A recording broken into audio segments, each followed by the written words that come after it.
What's up? What's up? It's the Arthur Moats Experience with Deke. I'm Arthur Moats, and that's my main man, Deke. What's good? Man, vibed out. I can't complain, baby. It was a beautiful day. Life's good, man. You drippy, per your 2023 version of you. Yep. Man, can't complain, bro. Just need some gold chains. Eventually. That's next. That's next on the drip list. Probably by spring. I like your energy, though, man. You're going to have to link me up with someone. I mean, I know some people if you need. You know what I'm saying? Just let me know your budget. I don't need anything crazy. Just let me know your budget, man. We got Low you. key, maybe yeah. One or two. Uh-huh. Maybe throw a cross on there too. Ooh, okay. Something low key. Yeah. I got you, man. We get some options, man. We could talk a little turkey now. You know we do that. That's what we do. Basically, I don't really care about it being like the highest of qualities or being crazy expensive. Mm-hmm. I just don't want it to go bad. You know what I mean? I got what you're saying. Yes. I don't care how blingy it is. I want it to be. I don't want it to start turning green. Right, exactly. That's basically it. You want a certain quality, but at the same time, after that certain level, you don't care about the high end. Like for me, I get what you're saying. I can totally understand that. I get you. I got what you're saying. Say less. I got you, bro. Yeah. That's funny. He was like, yo, I just wanted to change colors. I know the quality you looking for. I got you.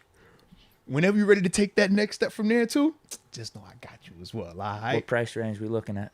Man, honestly, I got you. The thing is this: when you have relationships with people, Oh, you're saying you could broker a deal? yeah, you don't pay full price. Hometown man. discount. I wouldn't say he's hometown because he's not in Pittsburgh per se, but it's just a relationship. We relationship people, man. When you rock with a jeweler for however long you rock with them, they look out for you. You look out for them, man. So trust me, man. Yeah, it gets to the point where you don't be paying that full price. Not if you can help it. Build that relationship, man.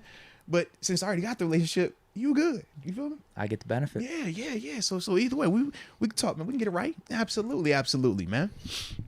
But no, man. How was your weekend though, bro? Everything was good in your hood? Yeah. Games yesterday, I know we're going to talk about them. Yeah. Left more to be desired. I'll just put it that way. No, I would agree. Pitt game, though. I went on Saturday against Miami. Shout out to Pitt Hoops. I'll tell you what, man. Let's go. They're a really interesting team. I feel like they're one of those teams that they could blow it at any time, but then they could make this crazy comeback at any time. Yeah. They have this weird mental toughness, but at the same time, making stupid errors. Like, we got it to where we were up 1, and then there's seconds left. We get the ball back. Our dude that's inbounding it passes it into the out-of-bounds mark instead of into the court where it was inbound. Yeah, absolutely. I know exactly what you're saying. He bounced it out of bounds. Yeah, you tripping. Yeah. But then we ended up making the stop, and we win the game. Yeah. But, yeah, there's just been so many times with this squad where they beat a Virginia. They probably beat like 3 or 4 ranked teams. Mm-hmm. But then they lost some shitty out-of-conference games early on. They've blown leads in some of these games. So it's an interesting roller coaster ride. But I will say this. Pitt Hoops is back. Not to the extent of DeJuan Blair, prime Pitt, but it's fun, though. 10, 15 years ago. But yeah, I think we're going to make the tournament. I think we can compete. I think we can beat any team if we're on our P's and Q's. See, I'm loving that because, obviously, JMU, we took a step up in competition as well. So, I wanted to watch the Pitt game, but the JMU game was on. I could say that now. We play ESPN Plus all the time. JMU got a dub, too. Our hoops teams is actually holding their own, man. Our women's team is actually, they were in sole possession of first place in the Sun Belt for the women's side. Dudes were flirting. I think they were third. Yeah, so it's like, man, even them, they compete. I don't know what we're going to look like whenever we face some of that ACC, that realness, because that's the thing with hoops, too. You could get a random one like that. But it's just like, man, I be feeling good. I don't know if we buttoned up enough, though. We create a ton of turnovers. We score a ton of points. But we turn the ball over a lot. We one of them teams, we going to press you to death. You know what I mean? So it's like, I'm watching the game. I think it was, they forced 13 turnovers within like the first 4 minutes of the game. But at the same time, they committed like 7, 8 turnovers. We got that thing going on right now. But it makes it exciting. So I'm glad that your hoops team is going good. Because now I can feel like, you know what? Yeah, man, we both doing our thing right now, man. So salute you. I think they should be ranked this week. Let's go. And I feel like that was the win that definitely got him in the tourney. Because as I'm looking at the rest of the schedule, obviously you still got to win your games. Yeah. But we have some lighter opponents going forward. Yeah. I think we only have one ranked game, and then some of the other teams are programs that are a little bit more on the downtrend in the ACC. No, I'm excited. I will say this. So this was supposedly the first sold-out game at the Pete since 2019 when Zion and Duke. Oh, yeah, and Duke came up. Yeah. I was at that game as well, so I've been at the last two sellouts at the Pete. Let's go. Better result this time, though. Better result. Yeah, better result this time. Yeah, that team was Zion and Cam Reddish.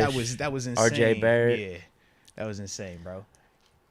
But man, hold on. I got this weird thing Uh-oh. with the Oakland Zoo though right now, and people. In a good way or a bad way?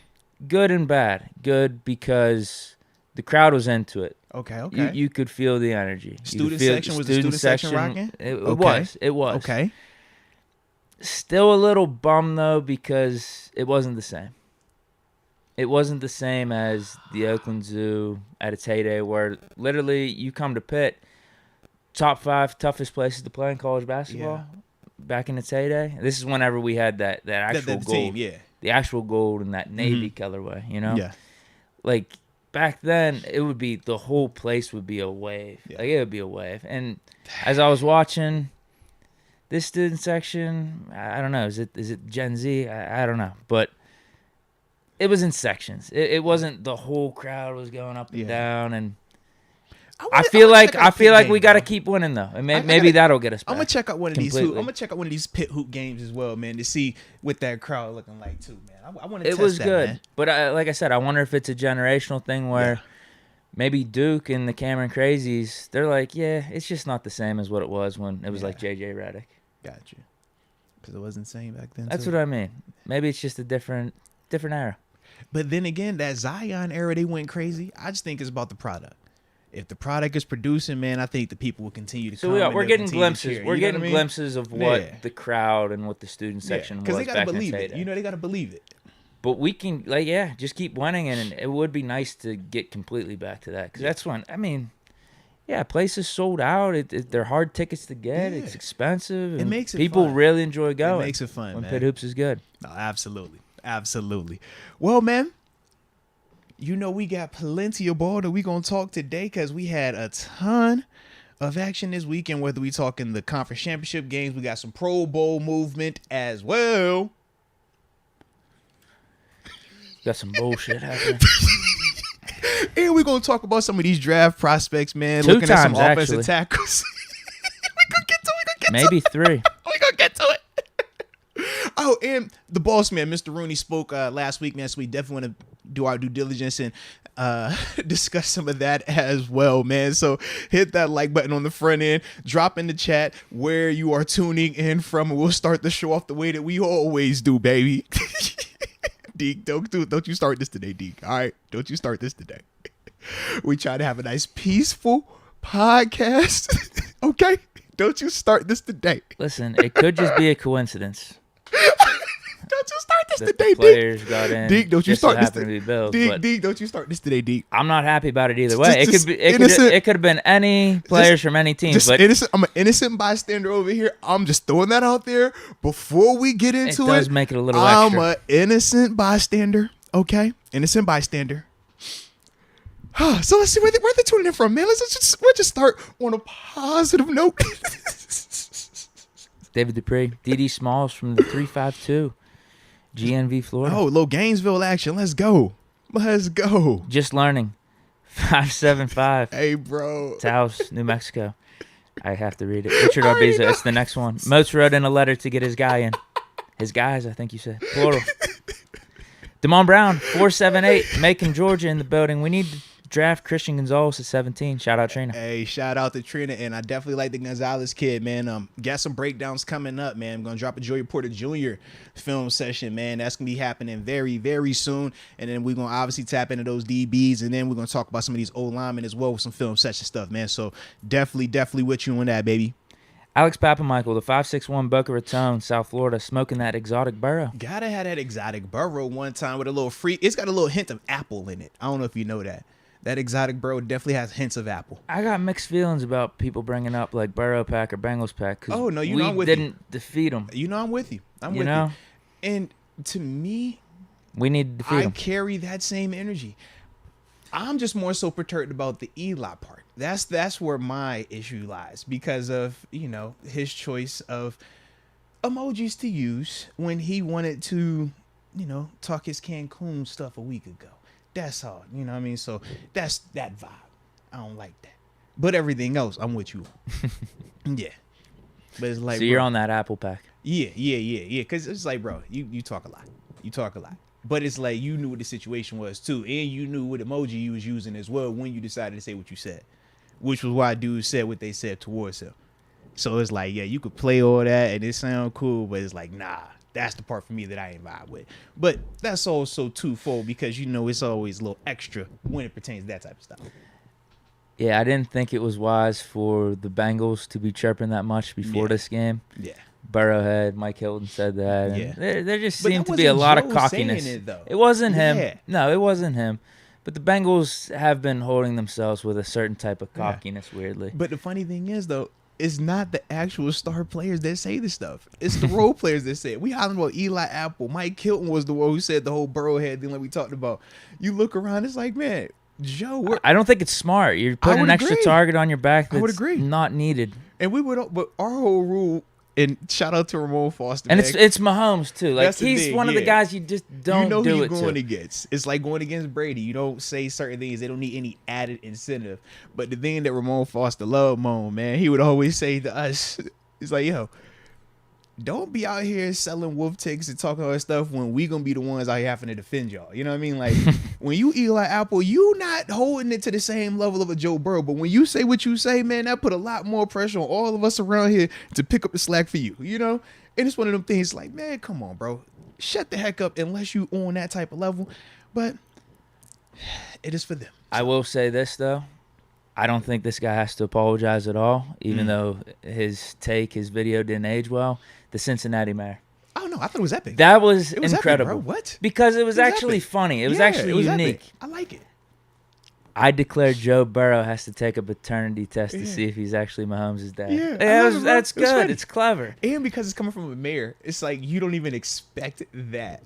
But that's what made it dope. But ultimately, I do feel like that's what made this game as good as it was when you talk about the stakes being what they were. Now, granted, we could talk about the ending and some of that stuff, but as a whole, we all felt that energy. And we all knew that either one side was going to be like, yo, this legit is Burrowhead 4 times in a row. He's the guy.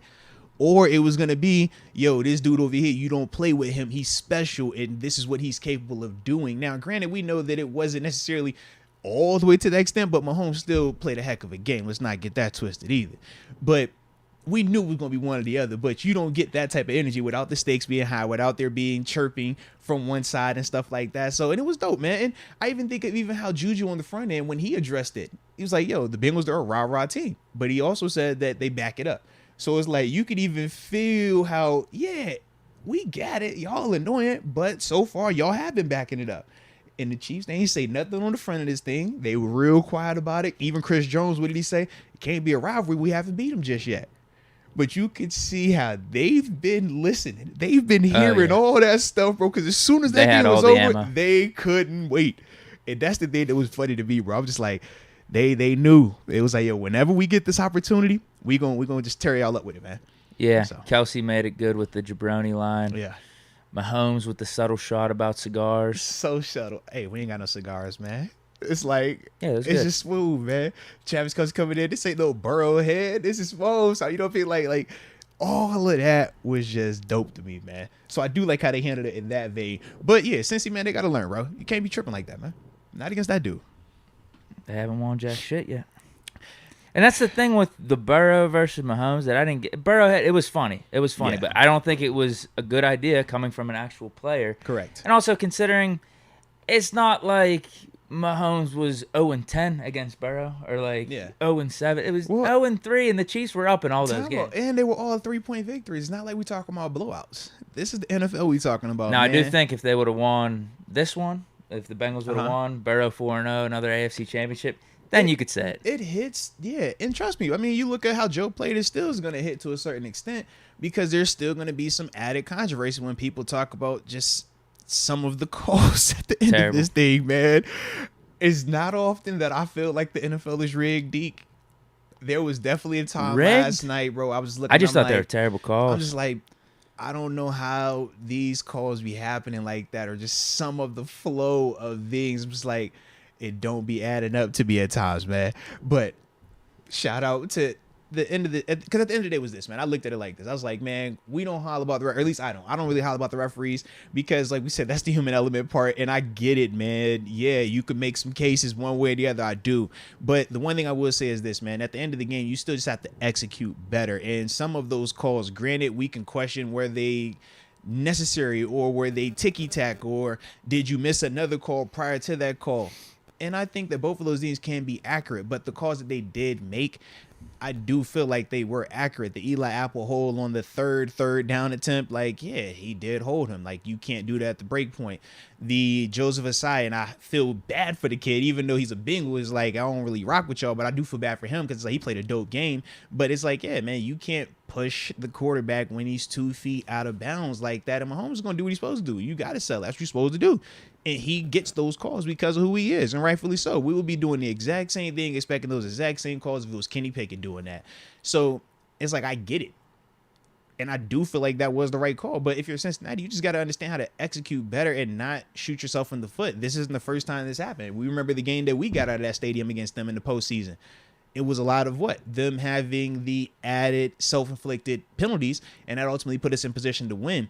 So for Cincy, man, they'll learn from it, man, and, you know, go from there. But yeah, that was one of those ones where you could definitely see where the Chiefs, it just looked like, you know what, they've been in that moment before and they just didn't make the mistake. Whereas when you look at Cincy, they were the team out there making those mistakes. I just feel like there needs to be a common sense period. You have a moment like that. Yes. Can we just all step back like the refs? I wish, step back for 30 seconds or a minute. Like, hey, are we really going to put 15 yards on something like ticky-tacky like this? Seriously. Really? Are we going to take it from a 60-yard field goal to 45-yard field goal? That's the part where you're just like, it sucks.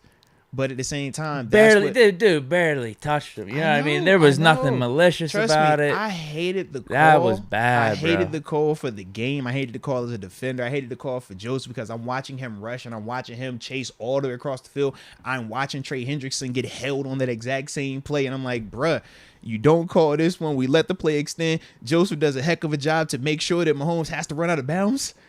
And because he was running like that, and he obviously, I've been in that position, man. When you chase across the field, bro, and it's a big moment, you want to get hands on a guy. In any way, shape, or form. You want to make sure, man, because how many times have you seen it where you might take that foot off the gas, but now that guy gets the extra yardage? So it's like, I get it, I understand it, but that's where you really just have to be locked in on the details, man. And yeah, like I said, it's just unfortunate for Joseph, man, but he'll learn from it, man. And that team, man, hopefully, well, not hopefully they bounce back from it, but you know what I mean. Like, if they weren't the Bengals and it was another team, I would say that they should rally around this and ultimately grow from it and learn from it and use it as motivation. But since it's Cincy, I hope that it's terrible. I hope that it tears the team apart and they never win another game. So there we go. There just needs to be a common sense law because the letter of the law or the letter of the rule, right, that technically is. But there's a bunch of other shitty calls that happen, too, by the letter of the law with these and it's too, roughing the passers that have been happening. And the fact that they get to pick and choose on those type of plays what call they want to make. Yeah, they could have had a no call there. I don't think anyone would have complained. A no call would have worked, or you call on both. The holding penalty on their left tackle and the roughing the passer or the unnecessary roughness right there. And you traded as like, all right, we're going to watch that joint, replay it now. And you could have won it with that and been fine. But it's just like for you to neglect this penalty, call this ticky-tack penalty, and at that stage in the game, essentially giving them the victory, that's the part. And then when you look at them kick the field goal, it's like, bro, would he have hit from 50? Would he have hit from 55? It didn't look like it had this like crazy amount of leg on it. Yeah, I wonder if he changed his kicking style for more accuracy or not. But still, I think that would have been a 60-yarder. Absolutely, which makes it interesting. And we know Harrison Buckner has a leg, but we also know that his accuracy has been tripping a little bit, and it was freezing cold out there. Absolutely. So it would have at least made it interesting. But because that's whenever I said at the intro, those games left more to be desired. That was a really good game. Bengals Chiefs, really good game. But the ending was terrible, and I felt like that game either deserved a 60-yard attempt from Butker or overtime. That's what that game deserved, not a 45-yard, what seemed like a chip shot. I know Chiefs special teams, you still got to execute. Butker's still got to make the kick, but still, man, that just felt like, hey, free 3 points, you win the game. And even to take it back, when you go to the final series for Burrow and some of the stuff that was happening on that, and it's like, all right, how ticky-tack are we going to call this stuff on both sides? Because it's like, man, you got footage of a Chris Jones hitting Joe Burrow super late on some of this stuff. And it's like, they not calling that. So I get why people complain about the officiating. But I will say this, man, Cincinnati still had multiple opportunities prior to that happening, man. They had that ball, the one where they threw the pick. Yeah, Burrow didn't play his best game. Yeah, he had the opportunity. Now, it was crazy when he hit it the other side with Jamar Chase, that same little route versus that same defense on 4th and 6. It was electric. He came back to it the following, or was it 2 series later, and they threw the pick on it. So it was a hell of a play. That was Cook, right? Yeah, it was. Yeah, Cook tips it, and then I forgot the kid that caught it. But like I said, man, for both, it's like, man, you had the opportunity. You did. And it was a matchup that you liked. You had T. Higgins. We know T. Higgins can do that. And T. Higgins was already balling in the game as well. So to me, I always say, like, one call doesn't make or break a game. Does it have an impact? Yes. Is some plays weighted a little bit heavier than others? Yes. But to me, if they don't throw that pick, stretching the field to T. Higgins, and they actually are able to move that ball and score a touchdown, we're not even having this conversation. It's a different conversation. So that's the part with football. We always say one play doesn't make or break it, and that is just another example of that. But, it's the Bengals, so bump them, man. We ain't tripping on them. Yeah, hope you feel real sad. I know how sad I felt. We lost in the AFC Championship. I hope you're miserable. I hope you can't sleep. I hope when the Super Bowl comes on in 2 weeks, you want to throw up and rip your eyes out, because that's how I felt. I'll say a few more of these shout-outs real quick. Thomas Villa, the 602, home of Super Bowl, was that 57? Yeah, it's 57. Yeah, I guess. Out in AZ. John Easton. 619 San Diego. Talk about the refs. We just did. Rianne Farber, 785 Northwest Kansas. Out here in Chiefs country. It's going to be a mouthy few weeks / years.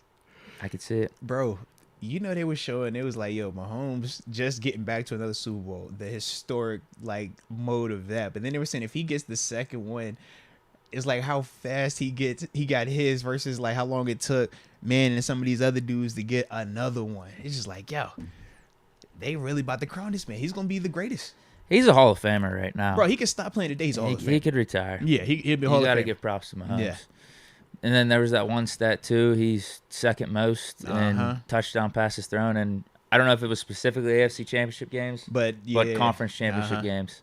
Crazy, absolutely crazy. Already, it's like second, and he's what 27 or 28. 16 game-winning drives, post-ins. They showed how many postseason. He only has lost twice in the postseason. Both. No. I forgot what the stat was.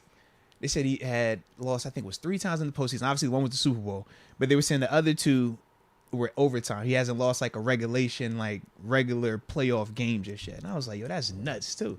Yeah. That is true. Overtime against the Bengals last year. Overtime against the Patriots with Brady. You're right. Mm-hmm. And maybe they come out of that game if it wasn't for that offside. Think about that. You had the offsides, and then you had the Edelman. Did he touch it or not touch it? Nope. Yeah. That was crazy. I forgot about that. That was crazy, man.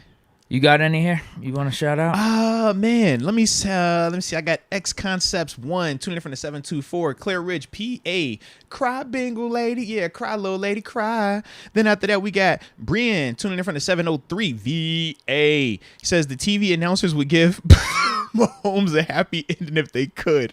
Annoying as heck. Everything is magic or an oh my god moment. It's not. No, I do feel you, and I get why people were making the Romo jokes because he didn't some pop up man. Last week where the ball slipped out of Mahomes' hands and Collinsworth said that's an amazing play by Mahomes. Yes, bro. Am I wrong? Yes. It's literally everything he does. He's like, oh my god. So it's like I get why y'all say what y'all say. I do. I think Romo would just be really excited, and because he plays the quarterback position specifically, you're going to get more excited when it's a player doing certain things that you know how tough it is to do. And yes, it might come off as annoying to other people, but we are so enamored with it as players because it's like, yo, I know how challenging some of that stuff is. So like when you hear me talk TJ Watt, when you hear me talk Alex Heisman, think about when we talk pass rush, how I light up. Because it's like, yo, I know how crazy some of this stuff that they're doing is and how it could be minimized or almost looked at like as normal. And it's like, bro, that is not normal. That is an outlier.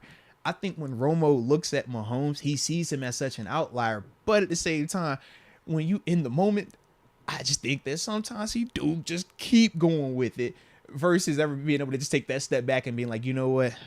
It's not, everything isn't, oh my God. And I think that's the difference when you listen to like a Greg Olsen versus a Romo. Olsen, because he's talking about some of this other stuff, he's excited, but it doesn't have to go over the top with the words Romo because he's talking about this particular quarterback who we already know is elite. He just goes all the way there with it. And you got to talk about every play, too. That's the other part. I think Olsen has all of a sudden become, I don't know if he's underrated anymore, but he's been underrated. Yeah, he's been But underrated. now people are really starting to turn to him and pump him up. And people are tearing down Romo because Romo got that early buzz, early publicity. Yep. Romo's still good. He is. You know how it goes, though, man. It's like, no, Olsen's always been good, though. Olsen's smooth, I've noticed man. that Olsen's with some of the super Fox smooth, broadcasts. man. I'm like, who's announcing this? And I'll see it's super Olsen. smooth, Olsen, man. and they've been doing some of the bigger games now because Buck and Aikman are gone. Yes. He's been solid. I think they got the Super Bowl, too. Yeah, because, yeah. It's good for him. With Mahomes, though, good game, obviously. Great game, obviously. Am I wrong in saying, though, as I'm watching the game, I'm like, he's off, though, still. Yeah. He was off. There were times where Chiefs could have closed the game early on. He didn't do that. And then he was missing that weird ass fumble. He does the pump fake or tries to throw it, fumbles it. Like, I think they could have closed, not necessarily closed out Cincy, but they could have got up double digits on them and tried to stomp on their throats, and it just didn't happen. The stats are gonna look good. He had the game-winning drive, and even that game-winning drive, you could say that was controversial because of the flag and everything, but he still played good. Like he still made some incredible plays, but it wasn't like this wow Mahomes game. But maybe that's just how good he is because he comes down with a stat line of 302, and I'm just like, That's the thing. I think for Mahomes, he does suffer from that King's disease, so to speak, where it's like, yo, he's been so dominant that we expect just wow us out of our seats. And when you don't wow us out of our seats, we're like, that was just average. And it's like, no, that was not just average, but for Mahomes, that was an average game. I do think, though, that the ankle is still bugging him. Now, it wasn't what they tried to sell it on, this whole high ankle. And as we talked about, that was like, bro, it's not a high ankle sprain. You're not doing any of that with a high ankle. And we said that as soon as we saw him walking in the interview. Was it that Monday or Tuesday after the game? We're like, bro, that's not happening, man. So, but I do think that did have a little bit of effect on him. But, yeah, I think he's also human. And that's the other part of it. It's like, he gonna make some misses. He gonna have some of that. And I do think that, especially as the game went on and his talent around him started to go down a little bit more, I think just when you talk about some of the timing of stuff, you're not taking a ton of reps. Yeah, no Juju, no Kadarius Toney. It's like, you're not taking all those reps with those dudes. I'm like, okay, with Marquez Valdez-Scantling, sure. And he stepped up. He stepped up. And that made sense. But when he's throwing to some of these other dudes, you're like, all right, bro, like this dude, he got 12 receptions on the season right now, and he's in a critical moment. So I do think some of that was at play as well, man. But Mahomes definitely did his thing, man. So salute him. And then on the other side, little NFC game, that was so uneventful, man. Shout out to Hassan Riddick, though. Yeah, that was terrible. Yeah, that was like the second series. Terrible. The second series, he gets hurt, and then it's just like, then Josh Johnson comes in, he get hurt, then they go back to Purdy. He can't throw. It's like, bro. Yeah, it was when Josh Johnson fumbled the snap. Yeah, and then it was just that bad, gave bro. the Eagles a free touchdown before halftime. Yeah. And then you're right. I don't know what happened because I think I had the volume off, or I missed when Josh Johnson got hurt with the concussion. Yeah. And then I see Purdy come back in. Back out there. Yeah, and I was like, why the hell is Purdy coming back out bro. if you're just going to run the ball every time? At least you could still throw it with Johnson, but apparently he had the concussion. Yeah. And it was a disaster. And the people were like, oh, man, who's your emergency quarterback? I'm like, you don't think emergency quarterback in the sense of let's play a whole half of football with this dude. And I even got the people that were like, yo, why don't you run Wildcat with Deebo Samuel? Not for a whole half of football. Like, I was feeling bad for Christian McCaffrey because I'm like, man, you're about to take years off of his career behind this thing out here. And I'm seeing people like, yo, just run Wildcat with Deebo. I'm like, if you Deebo, you're not going for that, bro. You're not about to give me this ball 60 times knowing what we're running into right here, man. But that was just one of those ones where it just sucked, man. But no one accounts for your quarterbacks getting hurt to that extent. Usually you might have one guy go down and the next guy comes up and you're fine. But not both of those dudes to that level. I mean, it was just unfortunate. And we knew that was going to be a tough game regardless. Even if Purdy was healthy and they were going to go at it, it was still going to be a tough game. But when you take away the quarterback element, you could just see like there's a difference. I did want to ask you though, because we obviously had the people that would try to say that Brock Purdy was only good because of the system. And people said that you could put anybody out there and they could do the exact same thing and have the exact same level of success. We saw Josh Johnson go out there. I never fully agreed with that to begin with. Okay. I feel like it helped, but Purdy still stepped up and made plays in his own right. For sure. No, yeah, I didn't think Josh Johnson was going to come in and just be as good as Brock Purdy. Because that's how like people, I did not think. Like for Josh Johnson's. I mean, he's been on how many? He's been on like 15 teams. Bro, he's the ultimate journeyman. Yeah, he's the ultimate journeyman, bro. Yeah, but that was the thing because it was like, man, I remember obviously when people would critique Purdy, that was one of their critiques. It was like, yo, you could put anybody in Shanahan's system and they're gonna thrive. And we would say like, that was TG that said the same thing too. We were like, nah, it was like outside of Jimmy G. Yeah, because Trey Lance hasn't even done it himself. Yeah. And I'm watching Josh, and I'm just like, bro, it don't look like you just go in here and you could just make it work. Like, nah, man. Like, Purdy did show that he is a little bit more than just the system. But. So now what happens? Oh. That Brock Purdy injury opened up the door for Brady. Hey. That definitely opened up the door for Brady. Facts, it did. It definitely did. Because we didn't get a chance to see it. I wanted to see what it looked like in that game. 2 series, I didn't see that. I'm just glad that I was right on Hassan Reddick, though. Told TG that. I said, he that's the one. Remember, he was, oh, man, the O-line's going to keep him out of it, man. The left side. I'm like, bro, that's the one. Sure enough, it just took 2 plays, man. Changed the whole game. I was like, yo, this is beautiful. I loved it. Loved it, man. But Brady, I could definitely see that looking more and more like San Fran now because the UCL, I think how the UCL injury affected Josh this year. You look at his stats prior to it versus post it, still good, but it was a little bit off. I'm like, Purdy, I don't know if I'm feeling as confident. Just roll with that whole time. Listen, you ain't bringing back Jimmy G. You don't need a mobile quarterback for this system either. Not with that offensive line, not with the weapons they have. It's timing, and that's what Brady specializes in. Yeah, Jimmy G or Tom Brady is a better version of Jimmy G. Tom Brady is a better version of Brock Purdy. Like, yeah. He can make it work. It's just, does Brady want to play? That makes it really interesting right now, man. I guess he'd have to give up some of the reins if Brady comes in, right? There'd have to be a working relationship where it's not just, oh, this is all Shanahan, all Shanahan. But if I'm Shanahan, I think you got to do it. I think you got to. Yeah. How many times have you gotten close over these last however many years? He's the guy. Now you got a chance. It's almost like the Disney Fast Pass in a way.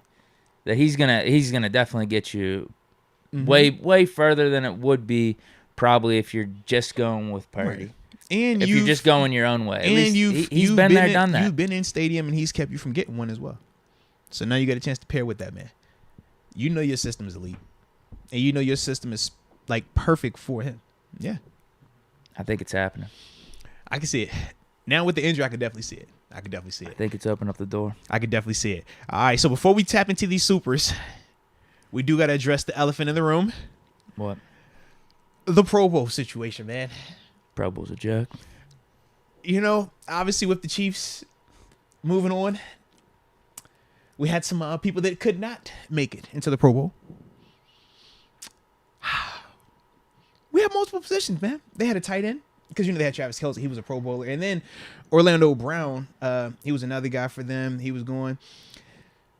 But then we also had Quentin Nelson, who plays guard. He doesn't play for the Chiefs, but he was a Pro Bowler as well, and he decided that he didn't want to play. So we had a couple spots open up.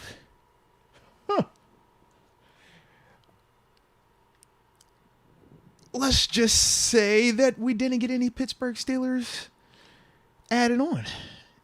We thought Pat should have a case. Yeah, he was next man up. He did not go. The names that they went with it. Like I said, man, don't y'all put this on me. I'm just reporting the news. Deion Dawkins. He's going to be offensive tackle in the Pro Bowl, replacing Orlando Brown. Shout out to Deion Dawkins right there. Cool cat. At the guard spot, Quentin Nelson, we said he's not doing it.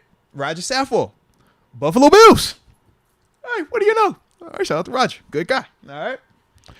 Then we talk about the tight end position. Travis Kelce.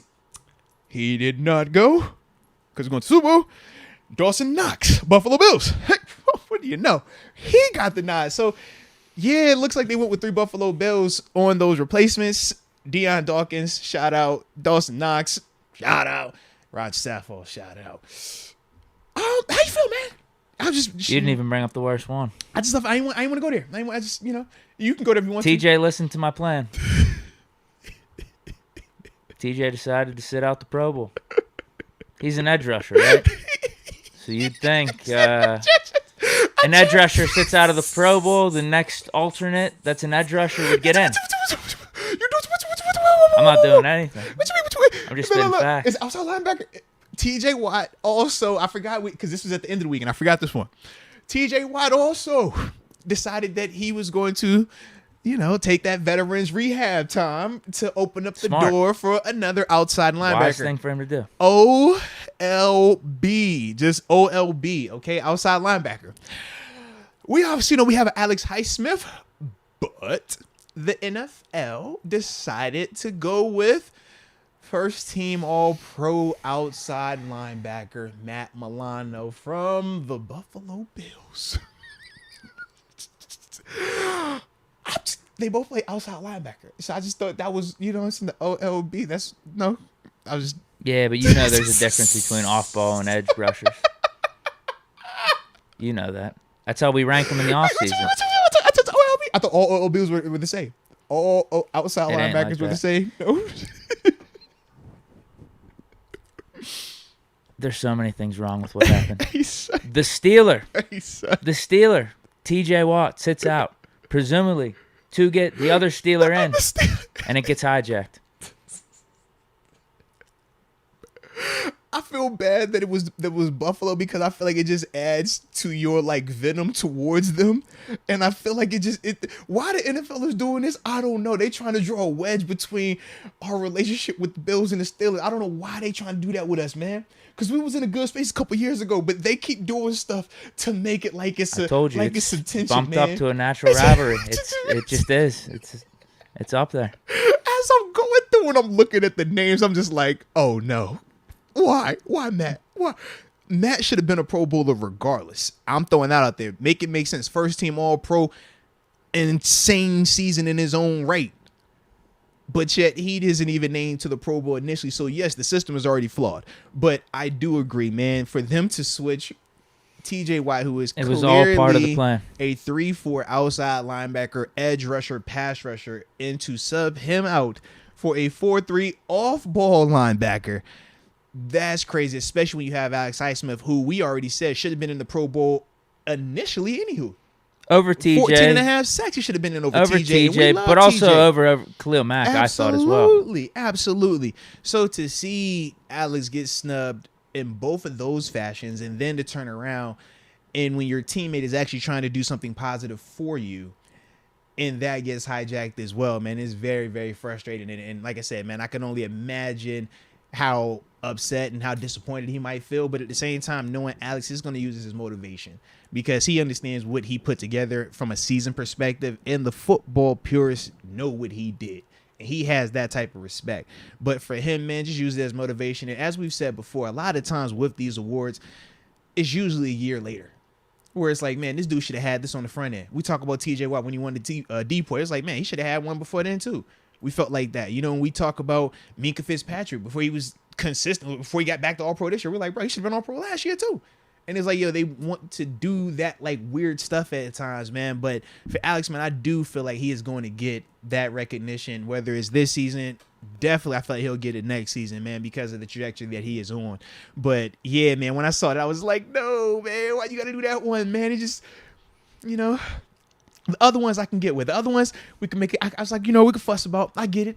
Some people have brought up Freiermuth with his knee injury. Maybe he's still dealing with that. Maybe that's the reason. Because when I looked at the numbers, catches, now we know 15 games plus we know that Bengals situation Pat 16 games. So the catches, I think it was actually I had it pulled up.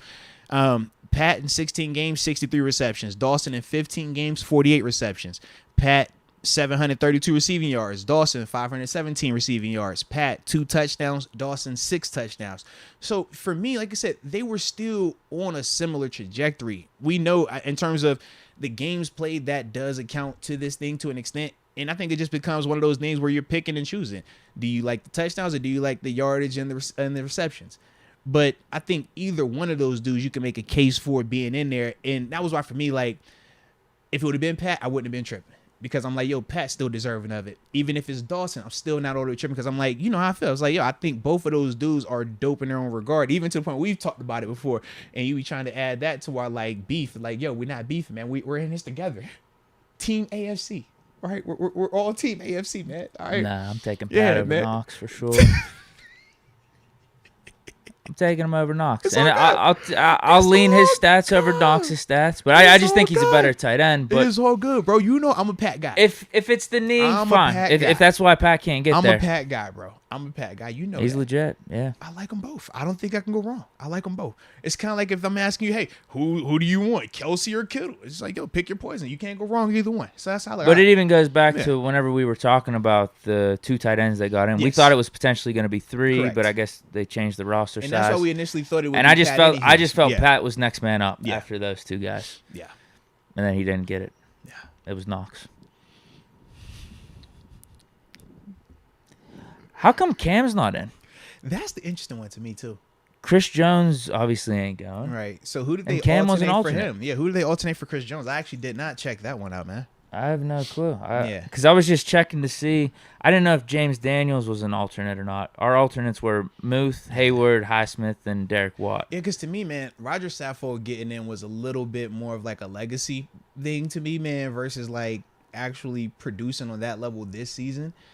I personally did not think he played on that level. Kind of like when we talk about that final Pro Bowl with, was it Pouncey and DeCastro? It was like, yeah, we glad y'all got that honor, but it probably, you know, was more of the name and the reputation than actually that specific season.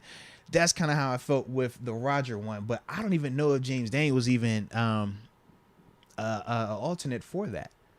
He wasn't. Yeah, it was just so those 4. Sense then. Yeah. I'm trying to find this Chris Jones replacement. So Creed Humphrey is sitting out the Pro Bowl. Titans Ben Jeffrey Jones Simmons. Named to, that was last year. Oh, okay. Yeah, because he's already in there this year. He is. Yeah. Ben Jones named to the 2023 Pro Bowl from the Titans as a center. Okay. Wonder if Mason Cole would have had a better case over him. Okay. Mason Cole not named as an alternate, but still. Yeah, I'm not seeing anything right now. Maybe they're going to wait, but it seemed like they were quick to name all the other replacements. Yeah, seriously. I've typed in Chris Jones Pro Bowl replacement. And it's not hard to find out Cam. Will they have the full rosters updated right now? Let's check it, yeah. Pro Bowl 2023 rosters. Maybe NFL.com's got it updated or something. I doubt it. No, this is old. That's ESPN. Yeah. I'm struggling here. It's all good, man. I don't know if I'll be able to find it. All good. At least not right now. All good. Wait. Hold on. We got an NBC Sports. Okay, here we go now. Now you talking to me. Jalen Ramsey added to NFC Pro Bowl roster. Shout out. Penei Sewell and Danielle Hunter. Oh, that's like some Eagles going to the ship. Yeah. This is just an NFC article. God dang. Pro Football Talk. NBC. I'll try one more. All right, this one more right article. If it's this the one right here, I can feel it. This the one.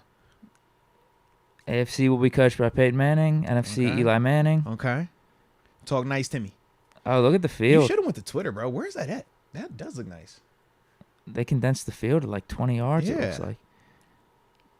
NFC. Okay, here it is. AFC can be found here. No, these are the old ones. Oh, let me see if this is updated though on NFL. Pro Bowl roster AFC. No, they don't have it updated. I don't know. Maybe did someone in the chat say something? I don't see anything. They were talking about Hargrave right now. Shout out to my dog Wob going to the Super Bowl. Yeah, I don't know why Hayward's not in or what's gonna happen with that replacement. Yeah, did they announce? I don't even think they announced Mahomes' replacement yet. Did they? No, not yet. Okay, so maybe they're maybe they're gonna take time. Yeah, because it was the Bills PR department that released their updates, and then from there, They jumped the gun. Come on, That was that hijack that happened. Man, they was a little excited, man. They was a little excited. So that's why I saw theirs. Yeah. So yeah, maybe it's just gonna be announced later, maybe tomorrow, something like that. For sure. Oh man. What do we got next then? Actually, let's tap in. Let's get in some of these supers, and then after that, man, we'll get into Mr. Rooney's comments. We don't have anything else to say about the Pro Bowl then, right? Yeah, I was good. You know what I'm saying? Like I just don't want you to feel like there's any type of like beef, Pittsburgh and Buffalo. Oh, it's there. It's not, and I just don't. I don't like how the NFL. It was there before this, though, so it's no biggie. I just felt like it's no biggie. I just want to take this time to speak on behalf of the Bills and just let you know, like, bro, it ain't no beef like that, man. It's all love, bro. It's all love. We want Pat to rest. We want Alex and TJ to rest. I do too. I'd actually like everyone to rest. I would just like for them to get Pro Bowl on their Pro Football Reference, though. Yeah. It's nice to have. TJ has it. He's got a ton. TJ has it. So there you go. It's a nice something to have, though. Yeah. Mm-hmm. I know the Pro Bowl's a joke. Some of these rosters get conflated, but it is something where people get together, they vote, they recognize individual seasons, and they announce them to a Pro Bowl. And it does have an impact too when you talk. It'd be nice if one of our guys got it. Man. Absolutely. All right, so super chats. Yeah. First one, Richard Arbizo. Got to have Hollywood Hayward on. Hashtag housekeeping. Hashtag Shout 97. Out. Yeah, did you see the little commercial he did with it's like little tease, him and Aiden Hutchinson? He was looking through the little people. Yeah. Was that a hotel? Yeah, I like because they got his so far, and I seen the one with Jalen and Jalen Ramsey and Sauce Gardner. He's like, all you care about is the sauce. It's all about the sauce. He is getting Hollywood on us. Mm-hmm. ESPN podcast, Super Bowl commercials. Shout out to my dog, man. I'm happy for my man, yo. Good for him. Yeah. Come on here. Shout out to Juju, Javon, and the Steelers. Heck yeah, man. Goat Oladokin. Isn't he? He's with Chiefs, right? I don't know. Unless they cut him. Yeah, I wasn't sure. He did get signed to the practice squad early on. Nah, but shout out to Juju and J. Wob, though, man. Super happy for both of them dudes, man. We know, obviously, Hargrave, he been putting on a tear since he's joined the Eagles, man. Been one of their biggest contributors and a big reason why they're back in the Super Bowl this year. And, man, I hope he wins one, man. And, you know, he's definitely going to go out there and get paid again. Dude, love my man, yo. Shout out to him, though. And then Juju, man. Awesome dude, man. Never a bad person. Just, like I said, just love to have fun. And for him, you know, to put together the season that he's put out there, almost 1,000-yard season out there as well, you know, and being a big part of that offense, man, it's just good to see him get another opportunity, man, and actually going to a Super Bowl. So salute both of them. I wish they could both win. I don't know how that's going to work out, though. But I'm happy for both of them dudes, though, man. And obviously, Oladokin, he wasn't here very long, but if he is currently on the Chiefs roster still, man, salute him as well, because it does confirm that we are just elite with our scouting. We always bring in talent. Because those are 3 draft picks for us. So, Gorilla Mode says, since he went from confident to arrogant in the lead up and definitely are feeling the heat in return, I prefer to let our game do the talking approach and to avoid looking silly after. Yeah. I mean, that's one of the things, man. If you talk on the front end, when you back it up, it feels great. But at the same time, you put yourself at more of a risk for this. Some people, they don't want that. Some people, they don't care. They like, you know what, man, that's the price of doing business. You know, you got the other ones when you think of the Chiefs where it's like you don't say anything on the front end and you keep getting it. And if you win, it's great because you get a chance to say something back. But if they were to lose, then you couldn't say anything pre or post. So that's one of them things, man. That's why I always say, man, let the play talk for you, baby. I'm with you. But I could definitely understand both parties with that, man. I don't care as much about the backlash after you lose because if the other team wins, they get the right to do whatever. They earned the right. Yeah, they earned the right to talk. I think the thing that gets me is whenever you do stuff beforehand, and I think that just potentially could only make it harder for you to win the game because you're giving them extra motivation. Right. It's not, fans giving you backlash, giving you heat, or the team that just beat you giving you heat, whatever. I mean, that's part of it. That's some gamesmanship. That's some natural back and forth. Yeah. We're in the entertainment business here. But just to maybe add a spark to the other team, that's just not a good idea. Yeah. Add some bulletin board material. You don't know what energy you're sending there that they could use back to you. It's already tough enough to beat a team when they don't have any added motivation. So when you give them added motivation, it's just like, bro, you want to make it even harder than what it already is, and we going against Mahomes. Like you said, it ain't like you was going against anybody else. Like, we know what that is over there. You don't need to keep poking that thing. Come on here. Pat talks like he's going to be here his whole career. Oh, you spoke? I didn't catch this. You talking about Mahomes or Frymouth? I don't know. I could see both things happening. Me too. I could see Mahomes having a long career in the NFL, and I could see Pat wanting to stay here for the rest of his career. I agree. Him, Kenny, and Pickens. I agree. That'd be nice. AJ Martinez, yo, blessings to all. 8 here to regulate. Let's Sabotage 7. Let's get it. Yes, sir. Let's go, UW. Man, I don't know who is more in KC's pocket, Romo and his unnecessary meat riding Mahomes, or the refs bailing out KC. NFL needs full-time refs. Yeah, that is one of the things that has been discussed even back when I first came in the league in 2010.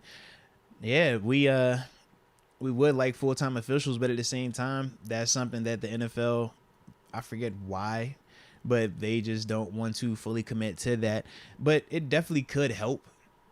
But, that's one of the things that they just rolling with for right now, man, and we just have to unfortunately deal with the consequences of that, whether they're in our favor or not in our favor, man. But yeah, that's one of the things that, when you talk about criticism for the NFL, that is something that does still remain. When you talk about $1 billion business, you think about the money that's here from wagers, you think about the ramifications for contracts, for coaches, for players, and you have part-time officials dictating some of the most critical moments. It is crazy to think about it like that. But yeah, that's definitely how the NFL operates though right now, man.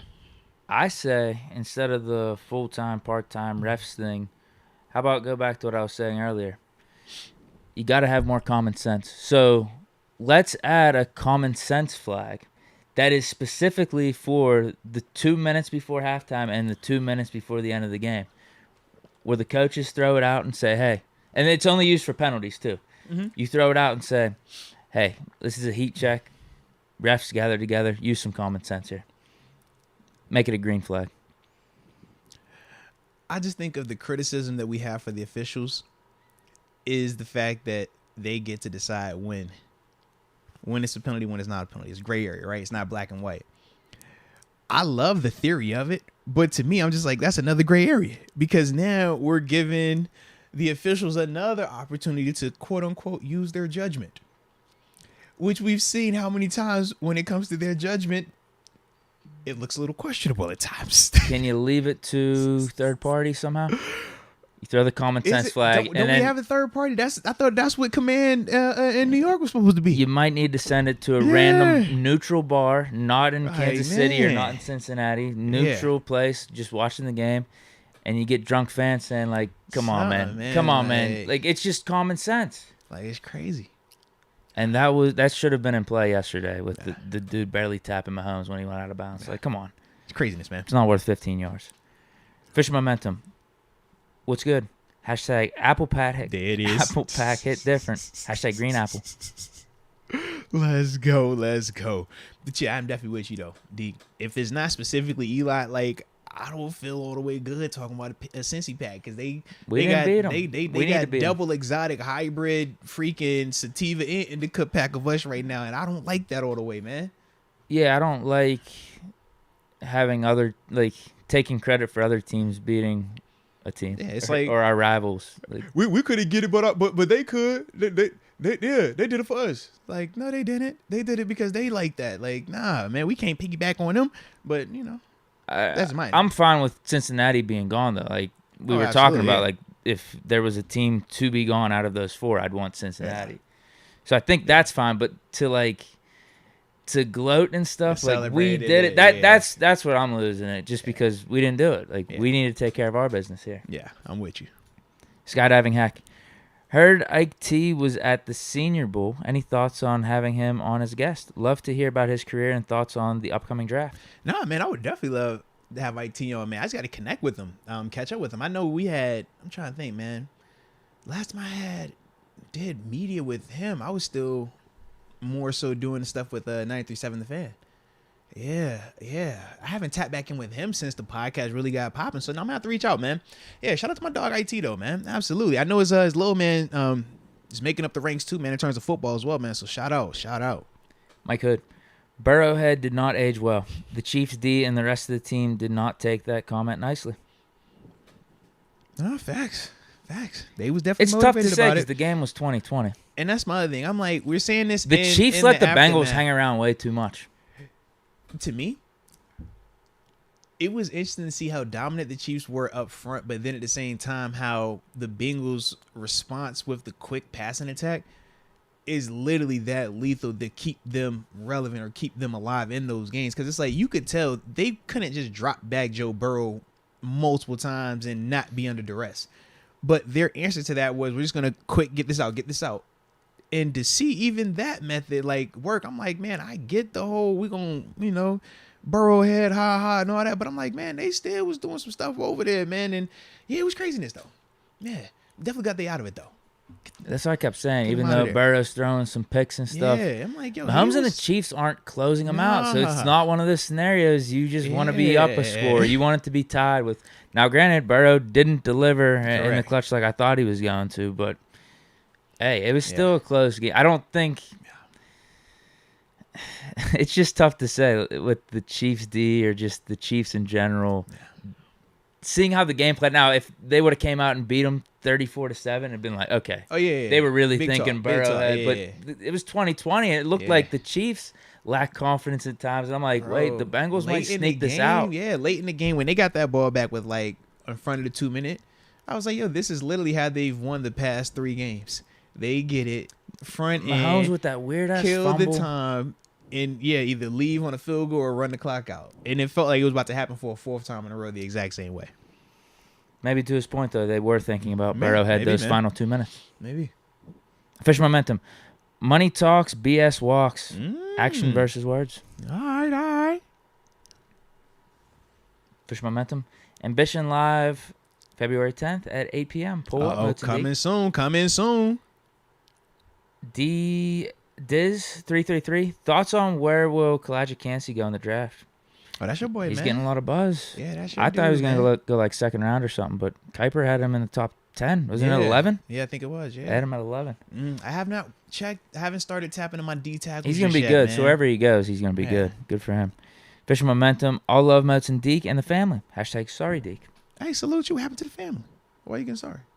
What'd you do? What happened to you? No, he's probably talking about revealing my band name. Oh, he still feel bad about. Okay. It is what it is, man. For sure. No worries. For sure. Gorilla mode. I expect Steelers to play the Bengals better next season and Watson to get more comfortable. I think Bengals will have a harder path moving forward. The AFC is loaded with talent.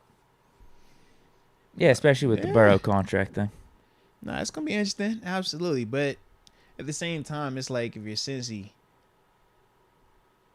like, I don't know.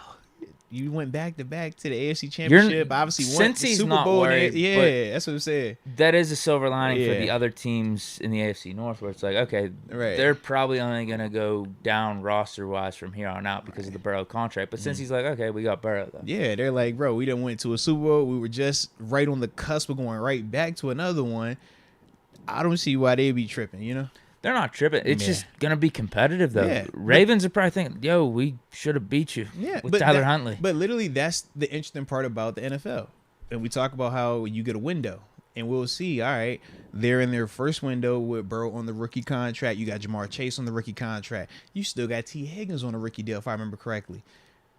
What's that going to look like when you have to start paying some of those guys, when people have to start leaving? Obviously, we've seen with the Chiefs, this was their first real season of that impact. And they didn't miss a beat. They went to the AFC Championship, hosted it, and then obviously went ahead and they're going to the Super Bowl. So we can see for Kansas City, they're not tripping on losing Tyreek. They're not tripping on that dynamic. That's kind of how I look at when you got one of those guys. When you got the Joe Burrow, when you got the Mahomes, when you have been like we talked about for so long, it's like they just elevate you above all that nonsense. So we'll see if Joe can do that as well. But yeah, I don't think Joe and them are tripping over there in Cincinnati right now about all of that just yet, man. As long as he's there.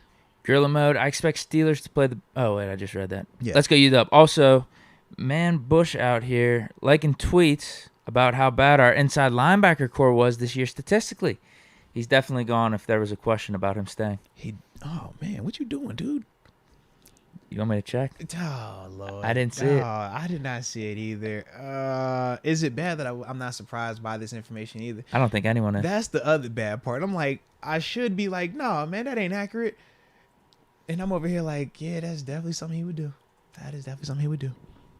Devin Bush. Bio says the University of Michigan likes. Okay, so here is the stats that are being pulled up. This is from Steelers Depot. Steelers inside linebackers in 2022. 0 fumbles forced, 0 recovers, 0 interceptions. Someone tweets this picture and says, for a team known for its linebackers, this is embarrassing. And he liked that. Actually, I don't feel bad that he liked that. He liked also someone tweeting that same picture saying insane. Yeah. He liked someone saying this is so bad. So the reason why I don't knock it is because of this. I think he's more so taking the petty approach. You're talking about the forced fumbles, the interceptions, and the fumble recoveries. Those are 3 very specific like topics. But if you're talking inside linebackers, what were my tackles like? What were my tackles for loss like? You know what I mean? What was the average yards we gave up? You know what I mean? But this is real pointed. But the guy's picture up there. That's the reason why I'm like, if you're Devin, I get why you would take that approach. Because if you feel some type of way anyways, and you trying to, you know, like how he is with his energy, you put his picture up there. You basically saying he's the reason why it was none of that up there. Or at least that's how it comes off to me. Also liked someone saying MFers were just running around whole season. Yeah, I think he's just on some really like, you know what, F it. Y'all really going to say that? I don't even care. How about this? I like it all. Now what? Now what you going to say? Because to me, even though when we talk about bringing him back, we don't necessarily want to pay a lot for him, he still played well at times this season. Yeah. So that's still not going to get lost. And our inside linebackers, let's be real, they still played well at times this season. So when we bring up a lot better than last year, but when you bring up a hyper like focused stat like that, it's like, bro, what are you trying to do? You're just trying to bring up something negative for the sake of being negative and then get some interaction on social media. So if this is what you want, let's give it to you. So that's kind of how I look at it for Devin versus it being like the comment he made when it was when Buddy Johnson was getting the reps. And he's like, oh, yeah, that's a good thing. I don't take it that way this time. This time I kind of look at it like, nah, man, you feel some type of way because they put your picture up there with this, with those stats, with that specific stat. And it's like you trying to paint a narrative here, bro. Yeah. Next one. Fisher Momentum. I want a Keystone State Super Bowl before I die. PA all day. Oh. When he said Keystone, I thought like Eagles winning. So I was like, bro, you want them to win another one? Like, wait a minute. But no, that would be dope. The matchup. Yeah, that would be dope. Steelers, Eagles. That would definitely be dope, man. Let's go, UW. Brady's washed. They have Trey Lance still. I'll take Brady over Lance all day. Yeah, right now I would as well, man. Not even a question. I'll take him for the next 2 years. Yeah. Oh, and I do need to make an announcement too. Shout out to I Am Pat Fryermuth. It's ironic too that I Am Pat Fryermuth is actually the one reminding me of something I needed to address.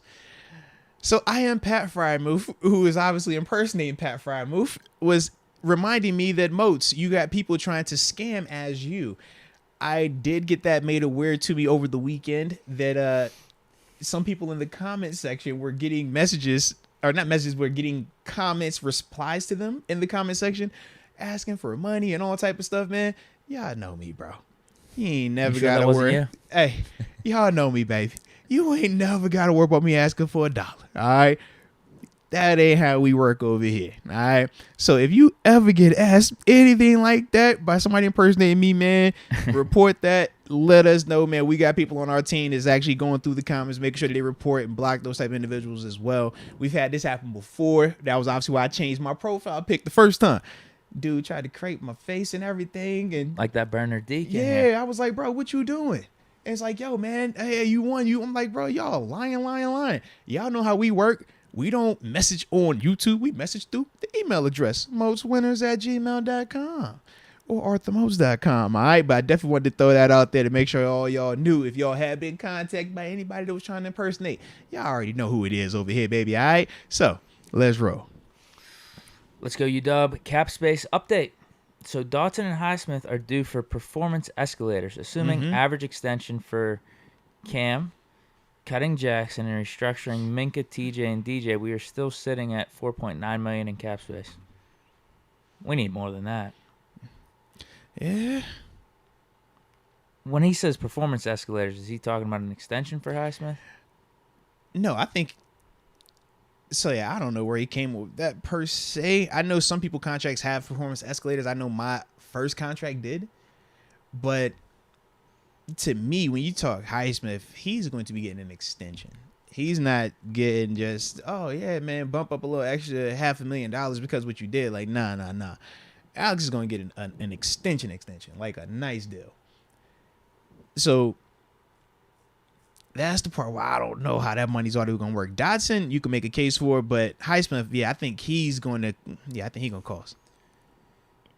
Yeah, I'm sorry. I'm a little ignorant to and that Dotson Highsmith performance escalators thing. Yeah. I just thought we were supposed to have way more. Yeah. I know Trubisky's up in the air now, Mm-hmm. but cutting Jackson, cutting Withers, there's like 2 or 3 that just clear up like $20 million. You still have a James Daniels restructure that you could do as well, man. Yeah. And then they up the cap space. Obviously, we are probably gonna have to do a Highsmith extension here. Yeah. But they could backload that. So I feel like we're gonna be able to make a move or two in free agency if we want. The way they do the Highsmith deal, you make sure it's big signing bonus, keep the base salary down for that first year, and then from there that gives you the break for this year. And then from next year we'll start working, and then probably second or third year is when you do the restructure for him as well.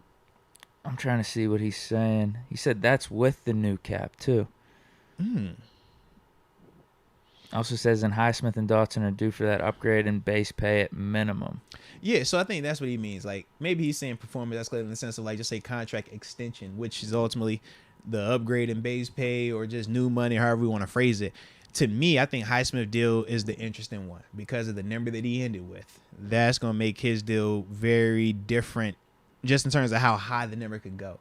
Dotson, I think you can get Dotson back relatively cheap. I don't think that they're even going to we'll find out their feelings on Dotson this year. If they try to get the extension done, they really rock with him. They really love him. If they don't try to get the extension done, they looking at this as, hey, man, this is your last opportunity. Highsmith, they're going to do what they can to get his deal done. They're not going to want him playing his final season on the rookie deal. They're going to make sure that happens. Dotson, I don't know how they feel about him. If they think he's the long-term answer at the left guard position, or they feel like how they felt about Chooks. Remember, the Chooks deal surprised all of us because we didn't know that they loved Chooks to that level until the money came. If they pay Dotson to us, not to Chooks type of level, but if they pay him something significant on the front end, then they really, really love this dude. If not, though, and they allow him to go play this year, we probably going to be looking at drafting or bringing somebody in higher skill free agency. You know what I mean? So that'll be the intriguing part with Dotson right now, man. Matthew Gisner, have to check in and leave quick, but love this effing show. HVAC is my busiest time of the year. By the way, I heard about Hilton coming back.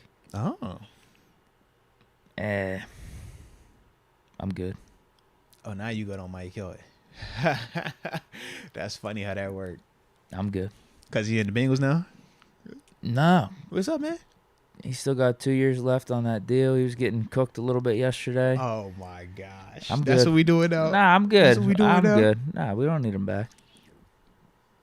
Wouldn't be bad to have back. I'm not gunning for it. I don't need him. Okay. That has nothing to do with Bengals. I want good players on this team. Ah. I think he's a good player. But, yeah, for the contract. Does he make our defense better or worse? I think it makes it better. It's just I think if we could bring back Sutton, then we could get cheap corner in the draft and develop a little bit more for the long-term picture with that secondary. Okay. Yeah, bringing him back. I don't know what his cap hit would be either. I know it was $6 million a year, but I don't know how the Bengals have that divvied out either. This is off the top of my head. But now we're saying long-term solution, but shouldn't we be also trying to make a run for it if we're really trying to do this on Kenny's rookie deal? I agree. So, yeah, what's your solution then? Oh, no, I was asking questions. Yeah, what I mean is, like, I'll just have Sutton back instead of Hilton. Okay. Because, all right, we could bring back Sutton, and then we could bring Hilton. So we'd have Sutton on the outside, Hilton in the slot, right, and then Levi Wallace. Because, like, I think of myself, Mollett, Trey Norwood versus Hilton right now. But, yeah, Hilton upgrade. That's, for you know sure. what I mean? But obviously we know the difference is the money part. But then at the same time, I think, if we're not paying anybody right now to that level because we still have Kenny on the rookie deal, Pickens on a rookie deal, Pat on a rookie deal, Najee on a rookie deal, it's like, if we were going to spend something like that and we were trying to bring in a little bit more veteran to upgrade that part and we're still talking about drafting an outside guy, then it's like multiple ways we can go about it. I just wanted to, like I said, when I saw it in here, just like, all right, let's talk about it. I'm good Yeah. with it. I just feel like it's a Hilton or Sutton thing, almost like it was 2 years ago when we made the decision. Because like when I think of the Just people, because of the money. because like when I think of the people that bring up Hilton in coverage, Hilton's not a coverage guy. Hilton plays well in zone coverage. He's not a man-to-man guy. He is a run supporter. He's a blitzer. That's why he got paid. That's why he was dominated here. That's why they love him in Cincy. Think when we talk about Arthur Milet, we don't talk about Arthur Milet and say, hey, maybe we want him as a man-to-man cover guy. Nah, we was like, yo, we love his physicality at the line of scrimmage. We love how he has great instincts, how when it's in zone concepts, he's able to read and jump certain things as well. That's the type of thing that's how we operate our slot guys. And that's what we, at the time when it was Hilton and Sutton, we would talk about how those guys would be alternated. When it was run support, blitzing, it's Hilton. When it was coverage stuff, it was going to be Sutton. So I don't think that dynamic has changed in any way, shape, or form. I just think it's easy to throw the Hilton coverage thing out there when we're trying to like take away from bringing him back. But I don't feel like we're looking at him in the right vein, because it's like we didn't want him in that fashion when he was here in the first place. So why would we want to change that and have him like as this cover guy now? That's my own thing with it. Yeah, and he's good. A proven commodity. Yeah, and he's good. Used to big time games. That's the other part. You think about his time here. He played in some big time action. You talk about in Cincinnati, Super Bowl, AFC Championship, big time games. And he's a dude that is a producer. He produces. Like makes plays out there. How we getting him back? I don't know. That's why I sent in the chat. Just made me think. Are they trading? I don't think they. Because he still has another year left. Yeah, and it's different trading in the division. Unless he could be a casualty out there, because you can pay. Are they going to pay anybody this offseason though? Let me just look up his contract. Because that's what I'm trying to think. Yeah. I think he's got 2. It was 4 years, his deal. Mm-hmm. And like I said, it's just going to depend on how this thing's dispersed. Mm-hmm. Because if it's even worse than 6, yeah, we don't want to. Yeah, we want to start tapping at that. You start bumping in the 7-8 range for the cap hit. Mm-hmm. This thing's taking a little bit to load. I'm sorry. It's all right, man. Sometimes you got to give it a little time, but in the end, it's all worth it. All right, it's not there. But yes, in a vacuum, sure, Hilton comes back, but I just don't know how we're affording all this. And if I'm doing priorities, like cornerback is a priority, but I'd rather get a potential CB1 in the draft. And if it was between bringing back Mike Hilton versus Cam Sutton coming back, I'd rather just have Sutton. Gotcha. Because to me, I think of it like in the vein of, because since they got to pay Joe Burrow, that's what I was tripping on. I was like, they got to pay somebody. But my thing was this. It's like he's not bad. $5 million next year, or almost 6 next year. It's actually 6. It's 5.9, 7.45 in 2024. But his dead cap's not bad. So you both can years. get out of it in $2 million and $1 million. You can get out of it either way. But to me, I look at it like, because we have 17 and 32, I don't think it would have to always be a either or. I think you could still do a dynamic. I think if you were to bring Mike though, then we're doing 4 stick corners is what you're saying then. I'm looking at it being Levi, Sutton. You got Hilton in the slot, and then you draft a guy at 32. I don't think I would take him at 17 if I'm bringing in Hilton in free agency. Maybe you could even wait till 3rd. Yeah, but it's like I would probably still bring another guy in because I want that to be what it's supposed to be. And we felt like we had names. I think we were supposed to have how many corners this year, right? Talk Levi, you talk Akella, when you talk Cam. We were supposed to have 3 dudes that was making more than 4 M's. And then we even traded for Will Jackson. You know what I mean? Who was also supposed to come in here and give us something. So we would still follow that same method and model. So, yeah. I'd love to know where this is coming from. I just don't think the Bengals are going to trade us. No, I think it would be more of like the Cap Kelsey, but because they're going to cut him? I think it would be more cut than anything because they're definitely not trading him in the division. Why would they trade him in the division? For this year, it's 6 cap hit, 2 dead cap, save $4 million. I don't think that's worth it for them to cut I would him. agree, bro. Next year, maybe, because that's when the cap hit bumps up to in that 7 range. Yeah. And then it's only $1 million dead cap. Yeah. You see how he does next year, and maybe at that point he's not worth it anymore. Yeah.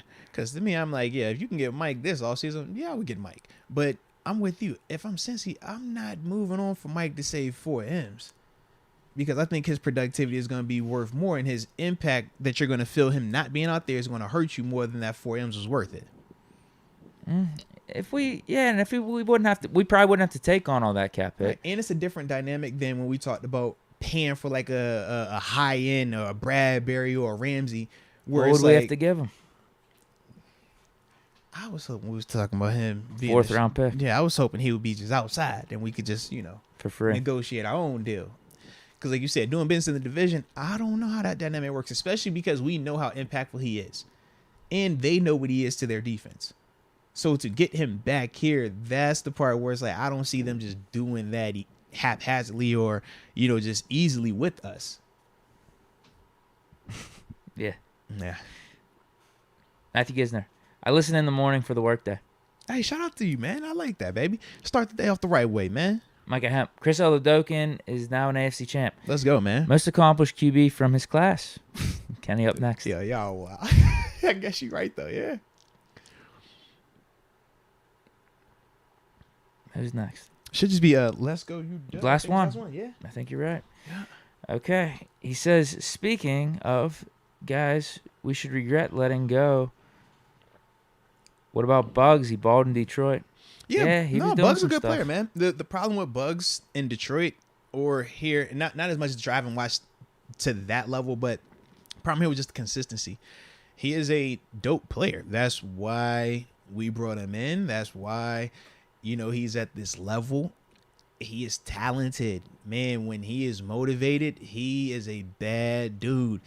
That was part of the thing that people loved about him when he was at Bama coming out of college.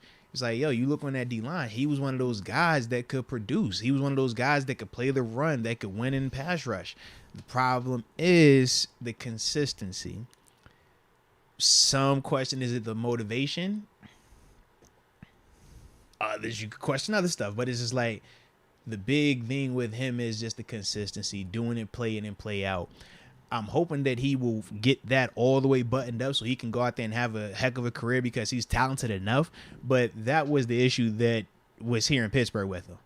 And like I said, I know his role wasn't the full, wasn't all the way the same in Detroit, but he definitely did have some plays out there. And it's like, yo, it's not a surprise to me when I see Bugs playing well because Bugs is a good player. But at this level, it's more than just being good. You got to be consistent. You got to do it repetitively, or repeated, boom, boom, boom. Every single time I got to be able to depend on that. And if I can't put you out there because when it's a critical moment and I don't know if you're actually going to be in your gap or I don't know if you're actually going to do what you're supposed to do right here, I can't depend on that. And that's part of the issue with him. That was college tape and now even at the professional level here in Pittsburgh. So like I said, man, I hope it works out for him though, man, because I guess I definitely like to do it. And obviously he was on the show too with us, man. Yeah, He was. absolutely. And if I remember correctly, he could take a punch. Man, he could take a punch. Davis dilemma. Yeah. That was like 2 years ago, right? It was, man. It was. He took one on the chin, bro. I like that.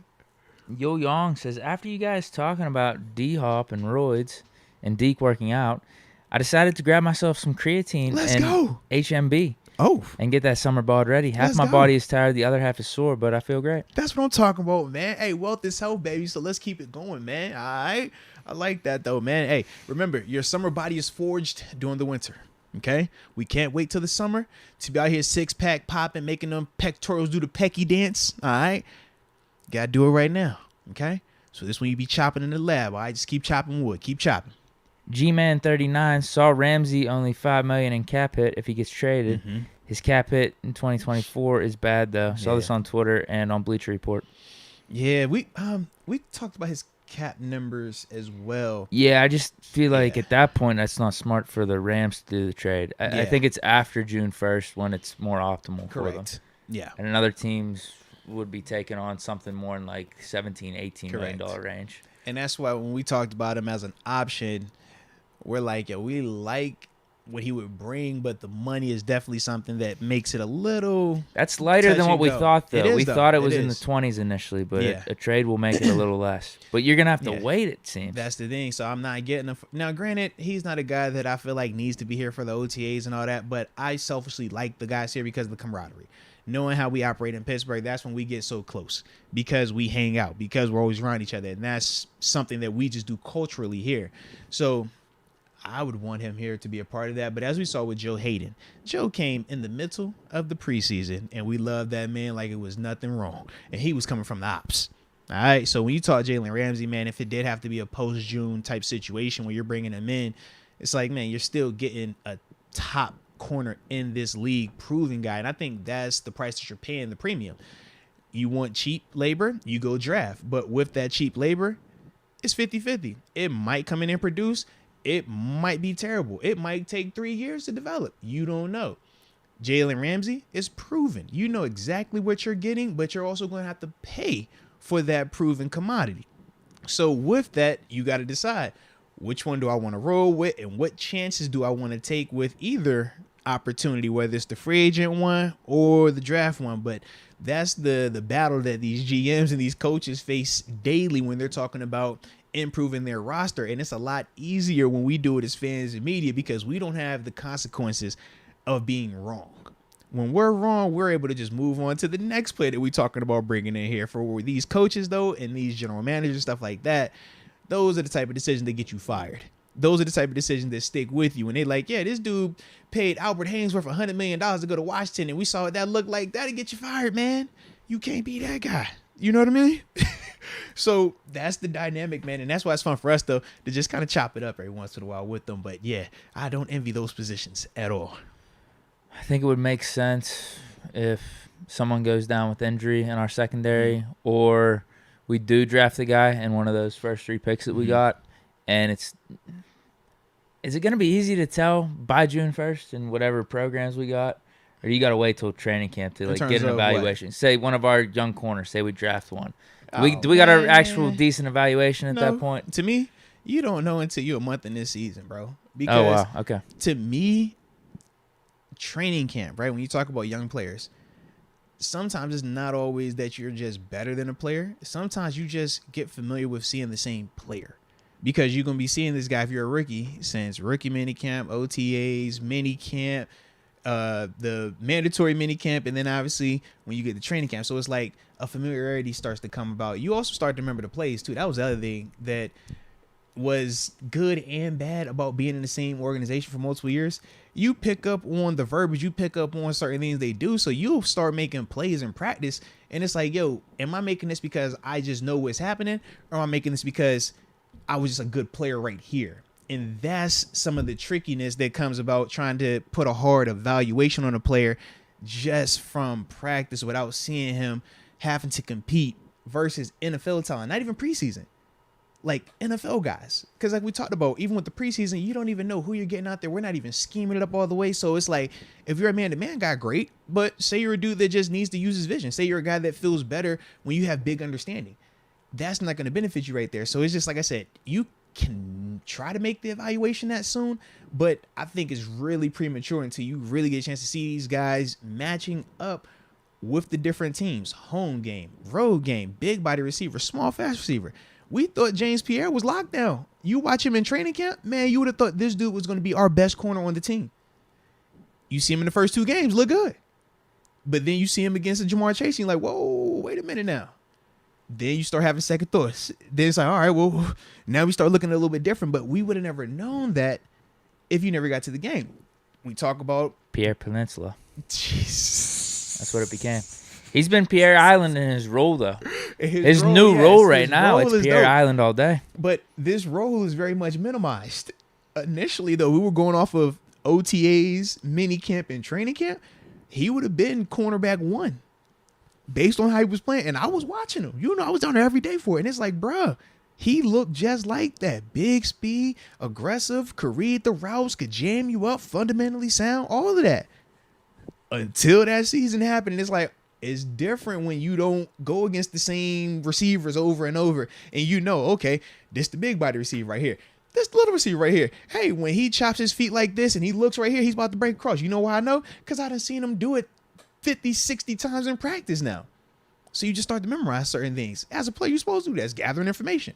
But you don't get that luxury when you playing regular teams on a week-to-week basis. So that's why it's like I do feel like you got to give more time.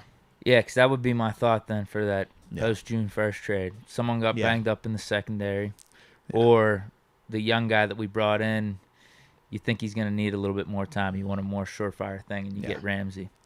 Yeah, you come with that Pierre Peninsula, though, bro. Like, son. That's what it was like at times. This is a peninsula. Like, Deke.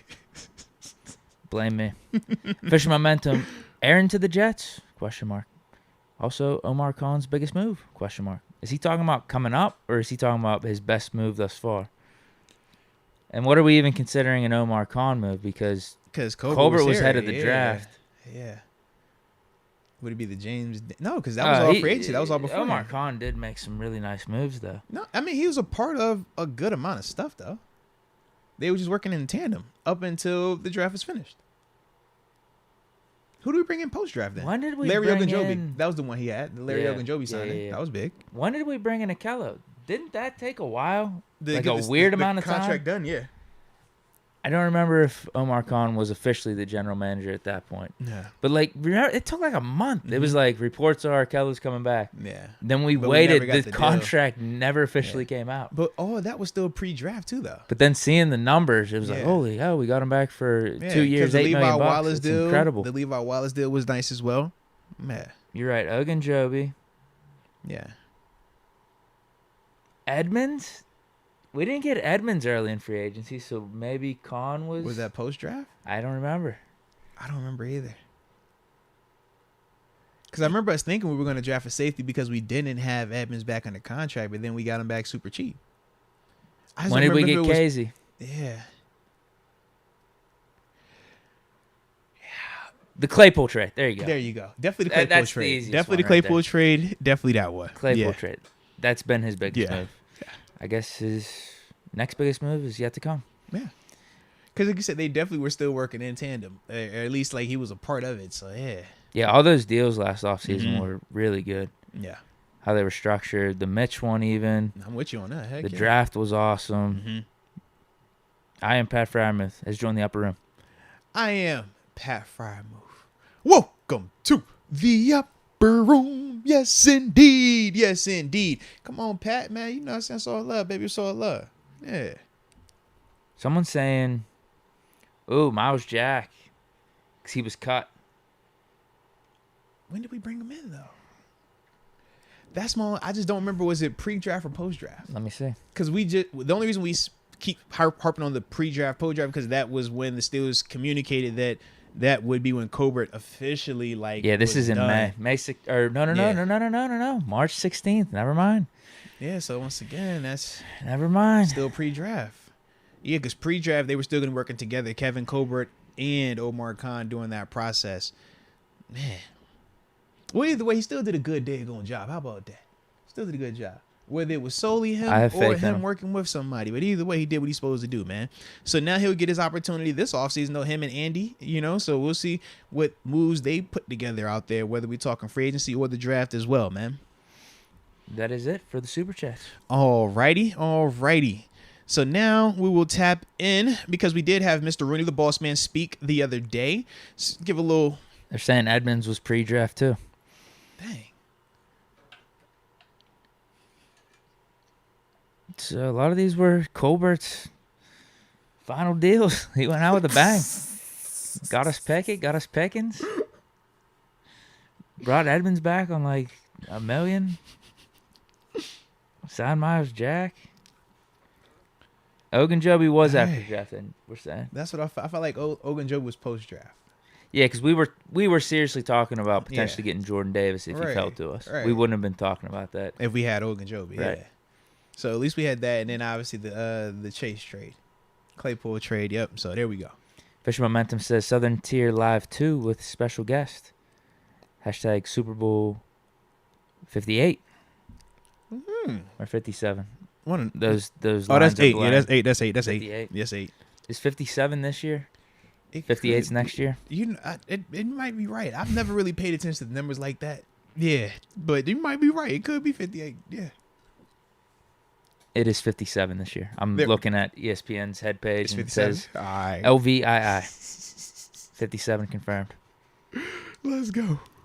So what do we got? Rooney. Yeah, man. So obviously, man, he talked about a good amount of stuff, man. But two things that obviously made headwaves were his comments specifically about Mitch Trubisky, and then he also was talking about Matt Canada.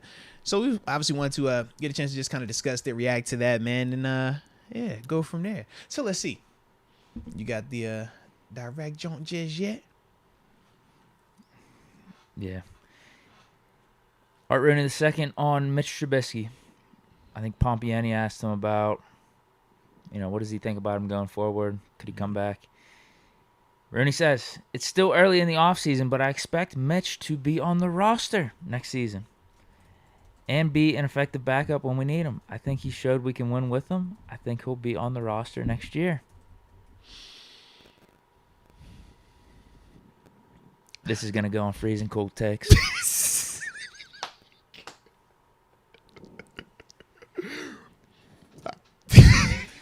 What else is Mr. Rooney going to say in that interview? What else is he going to say? We're not keeping a backup for $8 million. Well, actually, it'd be more if we keep him. It'd be an $11 million cap hit. $8 million in savings if we get rid of him. I don't think Mitch is as cool about that backup role as Mr. Rooney is giving off right there. Hey, bro. I just don't think it works with either side going forward. Mr. Rooney definitely sold it like, yo, everybody's good with this thing, man. I think it's a great situation. He's under contract. We expect him back. Hey, he could be good. I'm just like, I don't think the big phrase he used, though, it's still early. Yeah, that's his the caveat. loophole. That's his caveat. That's like hey, but don't take you take my advice, but I ain't no expert now, all right? I'm just throwing it out there. Don't take my yeah. That's what that seemed like. That's his little disclaimer. But yeah, I kind of feel like Mr. Rooney, man. Yeah, what else is he gonna say? Because if the boss, his ass is gone. If the boss man says anything like that, that is a headshot of all headshots, bro. Like, yeah. If you admit, you're like, bro, I'm not even showing back up to the facility, man. Just mail me my stuff wherever I'm at, all right? Don't even call me. Like, just delete my number. Don't even put my forwarded mail address up there, all right? We done, okay? It's over. Mr. Rooney couldn't go like that. Mr. Rooney's an awesome dude. That's why I think that he did not take that approach. Because that's a headshot. If he says anything other than what he did, now, granted, for us, this gives us the opportunity to react to it, talk about it, run with it in whatever direction we want. But in all seriousness, though, I do think two things. I think it was smart for Mr. Rooney to say that because it keeps Mitch at least feeling some sense of positivity. And then on Mr. Rooney's side, it also shows that, hey, on our end, we still want you. This is public. We still want you right now. We've laid out the parameters as the backup. You're still in the contract, but we still want you. I think that's significant. Being a player who's been, when you're thinking like, yo, am I about to be a free agent? You think, hey, they about to move on from me. You want to hear the vote of confidence. So I thought Mr. Rooney did a good job in terms of giving him that. But then I also think from the other side, the business element of it. If I'm Mr. Rooney, what if I don't want to cut him? What if I could potentially get a trade out of this? If I tell people right now, hey, he has no role here, what am I going to be doing if I'm one of these other teams that need a quarterback? Man, I'm going to be sitting here just waiting. Mm-hmm. But right now, with Mr. Rooney saying that, you don't know if Mitch is going to be released. So if you're one of these teams that might be looking at him as a bridge quarterback or a guy that potentially back up or mentor one of these younger quarterbacks, by Mr. Rooney saying what he said, now you might have to pick up a phone and say, hey, what's the number for him? Is it a 5th? Is it a 6th? Like, what is it? But how can we get that to happen? And I think with Mr. Rooney saying what he said, it just kind of gives him a little bit of flexibility one way or the other. But we both agree, I don't think he's back on this roster next year. It's just a conflict of interest, whether you're talking the money and then also when you're talking about just his role to backing up Kenny, a guy that he probably still doesn't feel like he was fairly beaten out by. So it's just like, I don't see how that works. That article came out. That's what I'm saying. Before week 18, I think. Yeah, I don't he see said how to that Brooke works. Pryor, like, I think I just kind of got a raw deal here. Yeah, not they got the right guy for the job. They did the right move by putting him out there. Nah, like you said. Oh, yeah, and the first thing he said was, I kind of regret my decision to sign so quickly. So it's not a lot that makes it sound like he has the desire to be here. But I feel like for Mr. Rooney, you got to say those things for the things we just laid out, but also for trade opportunities as well, man. But yeah, I don't see how that dynamic works. I'm like, because as a veteran, I've been in this position, right, where you have to decide, am I looking at this young player as I'm trying to compete with him and beat him out, and I'm going to do everything I can and cause a fuss until you give me this fair opportunity? Or am I going to say, you know what, I'm cool with being the backup, pay me my money, let's educate and let's roll and let's all win together? Everybody's going to operate differently. Yeah, I don't know how Mitch is going to be. 28. Yeah. Might still have a chance to compete elsewhere. Yeah, it's different. He's younger. Like, in the quarterback position, they get paid big money and you play a lot longer. So he might truly feel like, you know what, man, I just need another opportunity and I'm fine. But if you already know that you're the backup here, and the owner is even saying, hey, we think he could be our backup. He's reliable. He's showing that he can win for us. Bro, you ain't not one, so you think I can start for you. So you already know what you're coming into. I don't think Mitch is walking back into that personally, man. I don't think he is either. Yeah. What's the other thing we want to talk about with Rooney? Oh, and the other thing was his vote of confidence for the coordinator. And the way You that stole all my takes. That's all the things I said as to why Canada maybe should he be listens back. to the podcast. Maybe. Mr. Rooney, if you're listening right now, hit the like button, please. Thank you. What'd he say? Offense improved, running game improved, Kenny improved under him, and him and Kenny have a good relationship. And he said if we get rid of Canada, you don't necessarily know who you're bringing in, and it'd almost be like a restart with Kenny in his young career, and we don't necessarily want to do that with him. Maybe Mr. Rooney knows ball because he listens to you, Deke. Maybe that's I why feel like he knows ball. ball in his own right. Yeah. Maybe he glanced at our podcast, though, and wanted to just get a different perspective from the fans and maybe potentially a former player on what they think about it. And then he put that in his back pocket and realized, yeah, I'm good with bringing Canada back. I think it's a smart decision. Obviously, Tomlin gave him advice on it, too. So if Tomlin is good with it, he's the guy that brought Canada in, saw the improvement. And Pompiani had a good follow-up. He asked Rooney if the only reason you brought him back is because he was still under contract for 2023. And you could see in Rooney's face, he was like, no. He was like, no, that's not the case at all. Son, that's low-key a good question. It's a good question. That's definitely a good question. But I think you could tell in Rooney's body language and how he answered, he was very sincere. He's like, no, that wasn't the case. It was more about we did see improvement. I like that. Shout out to both of them for that, man. Bob, man, we know he's one of the best in terms of just media, journalism, interviews, and stuff like that. And Mr. Rooney, man, elite level response right there, man. And just the sincerity. And that is dope for it to be coming from the owner like that as well. But obviously we had talked about it before Mr. Rooney had made a statement about Matt Canada coming back, sticking with him and stuff like that. So yeah, man, obviously we're in agreement with him. I did have a question though, because the new narrative became, when people talk about Coach Tomlin's staff and the people that are on there and stuff like that, is it looking more and more like this maybe is not ever him picking his staff, is mainly Mr. Rooney making these decisions? Do you think it's a scenario like that? Not now, maybe in the past. Okay. I feel like with Todd Haley, probably the Butler one, maybe that was Tomlin and Rooney together, because Right. you were around at the time. You felt like it was just Butler's next up. Yeah. There's really not going to be a Like discussion everybody in about the it. building knew, like It was more of an he's gonna be the organizational guy. thing. Like Yeah. you just step up within the Yeah. company, within the organization, and he deserved it. Like Yeah. he was qualified to do that. Now we probably wish things turned out better with his defenses, but it is what it is. I think this is actually the first time you get Tomlin handpicking his guys. Actually, I think it's the opposite. I think he picked Austin. He brought in Flores from the outside. Picked Canada. He had that connection with him because of Maryland and whatnot. He wants to start this whole college-style offense, which isn't like that much of a college-style offense. The more that we're realizing I would agree. He throws in some jet sweeps, but now you're seeing that across the NFL. Yeah, literally the jet sweep was like the big college thing, but we don't even get a ton of gun anymore like that. It's like, yo, we running these pro-style play-action pass, like West Coast style offense. That's what it feel like. Do you have thoughts on that? What, the style of the offense? Or No, Tomlin versus Rooney. Who's picking these guys? I go back and forth, man, because it's like we definitely know there have been times where it was kind of like appointed, like you talk about with the offensive coordinator and stuff like that. But then I do feel like the Flores move was a Tomlin move. But then I'm like, okay, did you call Mr. Rooney? Because remember the whole dynamic when he talked about story was, I told him give me 24 hours. I called Mr. Rooney, and then I came back. So it's like, did you have to get the green light, or were you just doing just the right thing as a person working for a company? Like, yo, let me call up. Does every the coach higher do up. that with their owners? But that's the thing. I don't know. I've never looked into it, because, you know, when you're talking about this type of stuff, it's like, yo, it's never really something good that's coming from. We're trying to point the finger like, all right, so who's been more responsible with this thing? Most of the time, they just fire one of them dudes and you don't have to worry about it. But for us, because of how long they've both been here and how we view both of them, that's the part where I'm just like, I don't necessarily know all the way, because it does seem like he has to get the okay from Mr. Rooney. But at the same time, I don't think that's a negative on Mr. Rooney either, because if I'm the boss, like, yeah, I want a green light decisions. Well, Yeah. Flores' situation was a little unique though too, Especially with the lawsuit because that was going happening on. right around the Yeah. time. So he probably Because just now out of you're talking respect, owner he's- to owner, yeah. yeah, he's probably just out of respect. Like, hey, if we bring him in, there might be some extra media Yeah. coverage. You cool with that? Yeah. And knowing that, hey, you gonna go to the same owner meetings with the dude that this guy is having a lawsuit against, you gonna be cutting him a check now. How do you feel about that? So you're right, it could definitely be that. Like I said, I just don't know.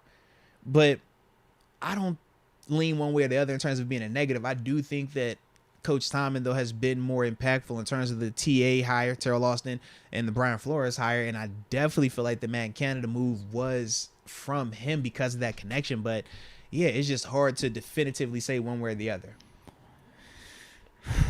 What do you think about this news that just dropped? Kellen Moore out as Cowboys OC. Oh, yeah. Literally just got hired today by the Yeah. Chargers. So this is the thing, man. I hated the fact that Dallas didn't bring him back. I thought it was a dumb decision because Kellen Moore wasn't the issue. The issue was Dak. You look at Kellen Moore, pre-Dak, he cooked. You look at Kellen Moore even with Dak, he was cooking to an extent. The problem was Dak turned the ball over. Literally, I saw he had signed, the Chargers had brought him in before we started the show. Chargers couldn't have signed him 'cause fast enough. Literally, he was going to be the guy that I said, hey, we talk about replacing coordinators and we always say, oh, why would we or why wouldn't we and who would we and who wouldn't we? He would have been a guy. He would have been the guy for me because number one, he's young, he's innovated his heck, he's played the game. Man, I was a fan of him when he was over at Boise, so it's like I know what he's capable of. But then, obviously, me watching the Cowboys, I see how the offense operates, the timing with it, the scheme with it. I think that he would have came in here and been awesome with this as well because I do think that he has a lot of similarities to what Matt Canada brings, but just more polished. And I think that that's one of the things that makes him such an intriguing candidate, which is why the Chargers signed him right away. When we talk about high-quality coordinators or coordinators that we feel like definitively are upgrades, we laid out the list and we said, what? Most of them dudes are hired. And Kellen Moore was hired at the He time. was hired No one at the expected time. him to get fired. He was hired. Me seeing him get fired, I'm like, bro, what? So I'm like, yo, man, that's the one. They mutually Yeah. agreed to part ways, apparently. All right, yeah, you know, so yeah. I ain't never been mutually, hey, coach, just mutually let me leave. No, man. But to me, he would have been the one that if we were going to make a legit push, I was cool on Frank Wright. Y'all already know we talked about that and why we talked about that. But to me, Kellen, I think, was very different. I don't have the baggage of, well, okay, am I trying to just focus on the success that he had at this location and forget this and this bad one? Or how do I didn't want to do that. I don't like doing that. If I'm going to do all that, man, let me ride with this young dude that's trying to show us what he can actually grow into. But Kellen Moore, I think, was different. I think Kellen, like I said, would be similar in terms of the entry level, but just more polished than a Matt Canada right now, man. But, you know, everything happens for a reason. So Yeah, the timing just wasn't right because people probably could easily say, why didn't the Steelers get Kellen Moore? They picked Canada over Moore. Nah, at some point in this offseason, the You have to Steelers commit got to it. make a Yes. decision, and we were a couple weeks removed, and they Yeah. finally said, hey, we're going with Yeah. Matt Canada. I think if, No one thought Kellen Moore was going to be available. I think if Kellen Moore is available when the season first ends, Different story. I think it's a different story. But, man, we're talking how many weeks now has it been since the Steelers have played a game? They have to start preparing for the next season. You don't wait till training camp to start doing that. You start doing that now. So, for them, it's like, yeah, man, I can't wait all day. Shoot, so I get it. I do. But he would have been the one for me, man. If I had to definitively say yes to one, he would have been that guy. Sean McCartney, he says, with the state of the cap space being currently estimated, if we can't get an inside linebacker like Edmonds or Levante David, where in the draft would you take inside linebacker? I haven't looked just yet. Yeah, so I really can't tell you definitively. But if you're not bringing back one of those higher end guys, you're going to need to get him in the first or second round. And the reason I say that is this. If you cut corners, that's the type of productivity you're going to also get in return more than likely. We don't like complaining about linebackers not being productive here, so you can't cut that corner. If you don't bring back a Edmonds, if you don't have a Miles Jack, and you're not drafting somebody, yeah, man, you're gonna have to, you know, spend a little bit more higher draft capital on that type of player, man. Fish Momentum, any more Moats and Deke giveaways? Not today. No. In fact, I'm gonna mail out all those giveaways though too, man, within like the next day or two, man. So yeah, shout out to all the winners, man. And I feel like I've Good thing you're messed with handling everybody. that because it'll probably take me about 2 weeks, maybe even a month. See, the problem is I know if I don't do it this week, it's going to take me about a month because I'm just going to keep kicking the can on that thing. So that's why I'm like, nope, you're going tomorrow or the day after. You're going, though. We're getting that out the way. All right? Yeah. Big Noriega, a.k.a. Kenny #1 hater for life. Moats, I really Shout out think to Big Noriega. Kenny He will leans be into on our it. bench as a backup after next season. Okay. Bring in Jacoby Brissett to take his job. This take's just god-awful. Well, no, this is the thing, man. Like I said, we'll find out. And it's premature, even if you're saying to bring in Jacoby Brissett this season. If you're saying by the end of next season, he's going to be the backup. Either way, if he is definitively the backup by the end of next season, Jacoby Brissett is not our answer.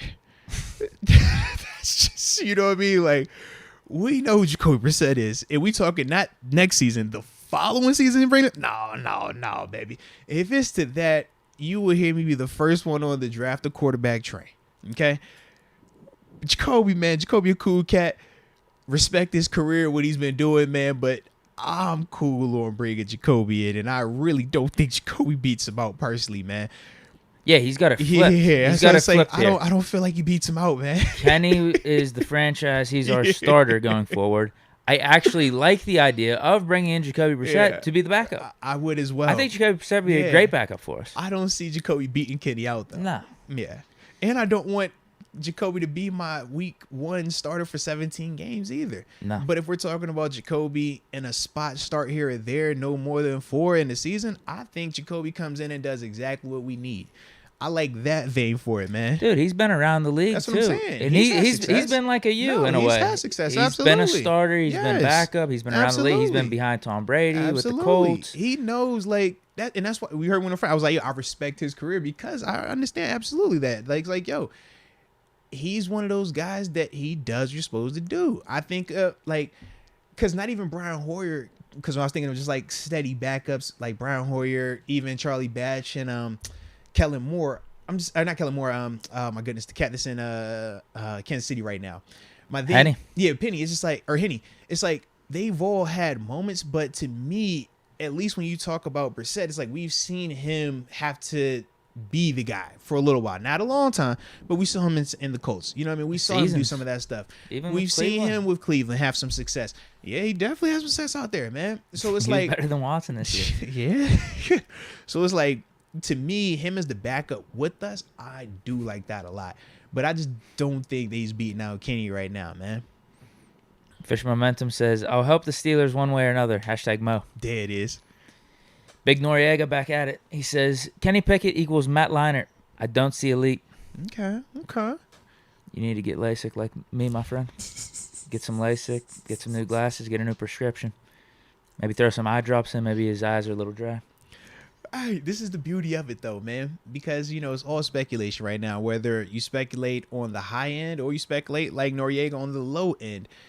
The beauty is this, though. He's going to get an opportunity to write his story, and we're going to all be along for the ride. And I know Big Noriega, he ain't going to go anywhere. He going to still be here for the journey. So either y'all going to all be dunking on Big Noriega in a year, or Big Noriega going to be dunking on all of y'all in a year. But either way, I'm just excited for the journey. I'm going to be here for it one way or the other, but somebody going to be getting dunked on. Mm-hmm. He's keeping his disrespect streak going for the podcast and says Shedeur Sanders or Caleb Williams to the Steelers. Whoa. Whoa. This guy. Yo. Get out of here. Get out of here. Wow. I'm not saying either one of those guys are going to be bad. Caleb Williams is going to be good. We got our guy, though. I'm just simply saying, though, once again, we're talking about 2 kids that are still in college right now, man, and we're saying definitively better than Kenny. No, Kenny, in my opinion, we saw what Kenny did. Kenny would be the #1 pick in this draft. If you take what you saw from his rookie season and you put him in this draft class. Yeah, like we get the context of, the youth and that, but it's like we just saw Kenny doing this against NFL players. Shedeur and Caleb were doing it against college players, man. To me, night and day. Big difference, man. Big difference. But they're going to get their chance too, though, man. Shout out to both of them dudes, though, man. I'm ready to see what Shedeur does, obviously, at Colorado this year because that's going to be a step up in competition for him.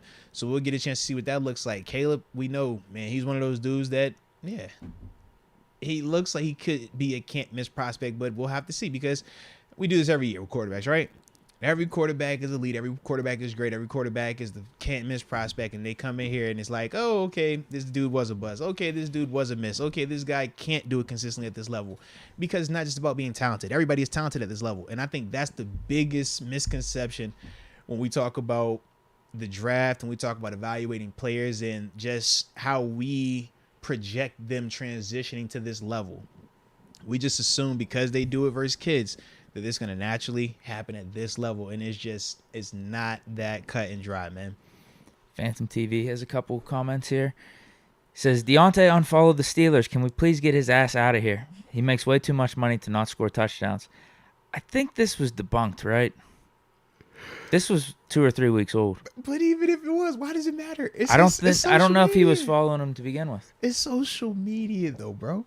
Like, honestly, if I was Deontay at this point, I would be doing this shit on purpose, following and unfollowing every month. Just to piss people. I'm like, bro, if y'all get like this, it's social media, bruh. Like, if Deontay isn't happy here, he really wants to leave, man. He can go multiple ways to get that done. I don't think it's that deep, man. I don't. But no, I think Deontay likes it here. I think he likes Pickett. I think he likes the offense. Yes, and I think he has a dope relationship with George Pickens. You see how they interact with each other. So, yeah, man, I don't all the way agree with that one right there, man. And even if he is unfollowing and goes around and follows every NFL team except the Steelers, it's still social media. Because at the end of the day, when it's time to work, guess who's going to be there? Deontay. When it's time to go out there and play in the game, guess who's going to be there? Deontay. So, yeah, man, we ain't tripping on that. Phantom TV again says, please, football gods, trade Deontay for J.C. Horn straight up. Now, if we're doing that, yeah, I'd probably do it. Well, yeah, but it doesn't have anything to do with him unfollowing the Steelers, though. Yeah, but if you're the Carolina Panthers, you're not doing that. No. Yeah. Well, actually, who knows? They got a new direction down there. You don't know what's going to happen.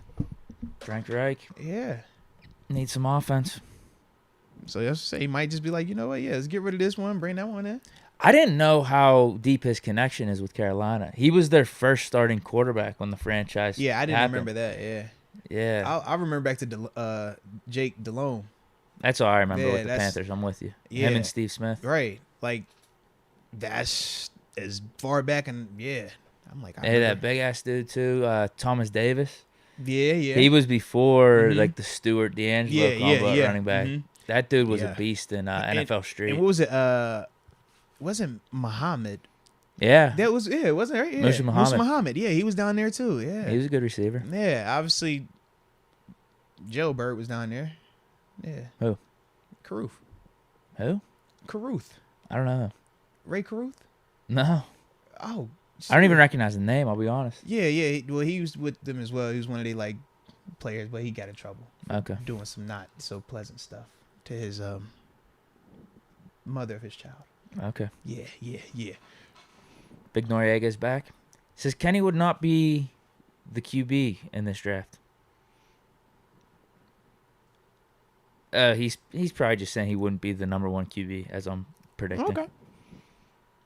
I think he'd be taken number one overall. I think it's one of those teams that need a quarterback would be ecstatic, like the Colts or the Texans. They would be ecstatic to get Kenny. Absolutely. Sean McCartney.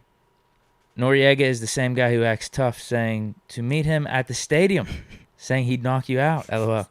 He can hate on Kenny, but make it make sense. It is a non-violent chat, ladies and gentlemen. Non-violent. But you have to remember, though, man, as fans, we're either going to feel very, very confident in a player, or we're going to feel like that player is not that good. Think about Deontay Johnson when we talk about him and how he's a lightning rod in the chat. Same concept, man, when you talk about the quarterback position. It's just that Big Noriega is not allowing y'all to just get his voice silenced completely. So, I get both sides, though. I do. Also says, y'all would trade DJ or Najee, but praise Kenny, SMH. See, so I can get why he's saying what he's I've saying. talked about this before, though. Quarterback is a way different type of position. It's not easy to replace. Only one guy out there. It's why they get paid the big bucks. Mm-hmm. If you got a guy, that makes all the difference in the world in the NFL. Yeah. Whereas we were literally just talking in the middle of the season about Najee versus like a Benny Snow Mm-hmm. and a Jalen Warren. Mm-hmm. They're a little bit more replaceable. Yeah. Just based off the position, right? Yeah. It's a different dynamic, but that's why these type of conversations make them so, lively, because you can take a hard stance, and it's a lot of that. You talk about the quarterback position. Yeah. Is it fair that you give them a little bit more leeway? That's to each their own, but that position does hold a lot more significance than these other positions. So when you're evaluating them, you don't want to move on from them too quick, but you also don't want to take too long either. And it's that fine line that everybody has to balance to see how long does it take for a guy to develop versus you simply saying he doesn't have it. Everybody has their own speed with that too, man. Phantom TV, Frank Reich, please come get Deontay ASAP. Jacob Alessio is gaining some momentum here. He's gaining some energy seeing Phantom TV be on his side. He says in all caps, "I stand by my stuff. Cut Deontay. Save whatever money you can get." Jeez. He's got a tag team partner in the chat now. I see now, man. I see. Push momentum. He says, "Y'all give me hope and motivation." Hashtag #1 podcast. No, respect, man. We appreciate you. Y'all give us hope and motivation as well, man. When y'all be tapping in and y'all interact with us, we like, you know what, man? Y'all actually do like us a little bit, man. And we like y'all too, man. So salute both ways. Q says, "Another prospect I missed in my email is Andrew Voorhees. Dude is a mammoth, 6'6" tackle/guard."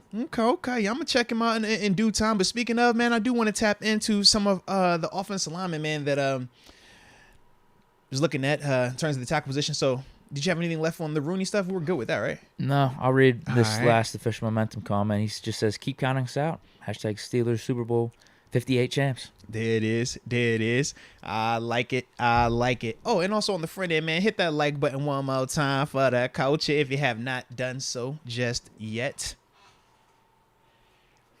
But yeah, man, figured today, man. Whew, it's tasty. Oh, and I was gonna say 6:32 for the stop. We gotta go out to dinner tonight. You know what I'm saying, man? I'm fine with that. Mother-in-law pulling up too, man. You know what I'm saying? So gotta make sure I can't be late. All right, cause she ain't gonna let me hit the end of it. No, I'm good with that, man. All right. But I wanted to talk about just the top 3 tackles right now that I think in terms of like first round grade guys that we could potentially look at, whether it's at 17 or potentially 32 in this draft. And the 3 guys, Paris Johnson out of Ohio State, Peter Skoronski out of Northwestern, and then Broderick Jones out of Georgia. Those are the 3 players to me that I think are the top of the class. Guys that we might have a chance of tapping into. One over 2 of them if they were to drop. Another guy, obviously, I think would be around at 32nd. So with that being the case, I just wanted to, like I said, man, talk a little bit about these dudes. I've been watching some tape on them. My evaluation, and then from there, man, we can discuss, if those options would make sense, if we would even like them and stuff like that. But, and also, shout out to y'all that have been sending those mock drafts and those player prospect lists as well, man. So we keep featuring new versions on the website, arthurmoats.com. So definitely tap into that, man. See who is new that is up there, man. Might be you. All right. We personally do like those PFF ones because it's real pretty and easy to edit up there. But either way, you know what I'm saying? Salute y'all that keep submitting those draft picks and prospect mock draft stuff like that as well during this time frame. But figured I'll start with Paris Johnson first because he's the top of my notes. With Paris, man, they got him listed at 6'6", 315. He's a junior. This season that just finished, he was at left tackle exclusively. The year prior to that, he was at guard exclusively. Okay, so got some positional flexibility. But the thing that I like about him is this, man. I think he has great size for the position. We talk about 6'6". He has very long arms. He looks like a power forward out there in terms of just how he is built. I think he's very athletic for his size, and I think he has really good bend to help him in terms of dealing with the different variations of rushers, speed rushers. He is able to take that 6'6" frame and get down with some of those dudes. I think his footwork and technique is really good, and I also love the aggression that he plays with, specifically when you're talking about him in the run game. He's trying to finish you to the ground. His tape in that vein kind of reminds me of Tevin Jenkins when we would watch him and how he would try to finish guys on the sideline, finish guys around the pile. He just has that nastiness about him. As a teammate, you love it. It's Marquise Pouncey. As a defender, it's like, bro, I'm going to punch you in the mouth. Like, because you're doing the extra. But you like that for your offensive line, and Paris does that. I also think that he's very strong in terms of he can anchor versus the bull rush, which you definitely need to do. And that's one of the questions that you always have with, you know, some of the bigger body guys. Can you bend with the speed? But then at the same time, because he is lean, can you anchor versus some of those power rushers, those bull rushing type guys? I also like the fact that he's an effective puller. You watch him, man, Ohio State, they love to pull him, especially in some of the running game stuff where him and the backside guard would come across the formation. And you can just watch him in space. He's comfortable. He doesn't look like, you know, a non-athlete out there. A lot of guys don't just make him miss in space. He connects. And once he does connect with those defenders, the smaller defenders especially, he has such strong hands that they're not disengaging either. So I definitely like that a lot with him.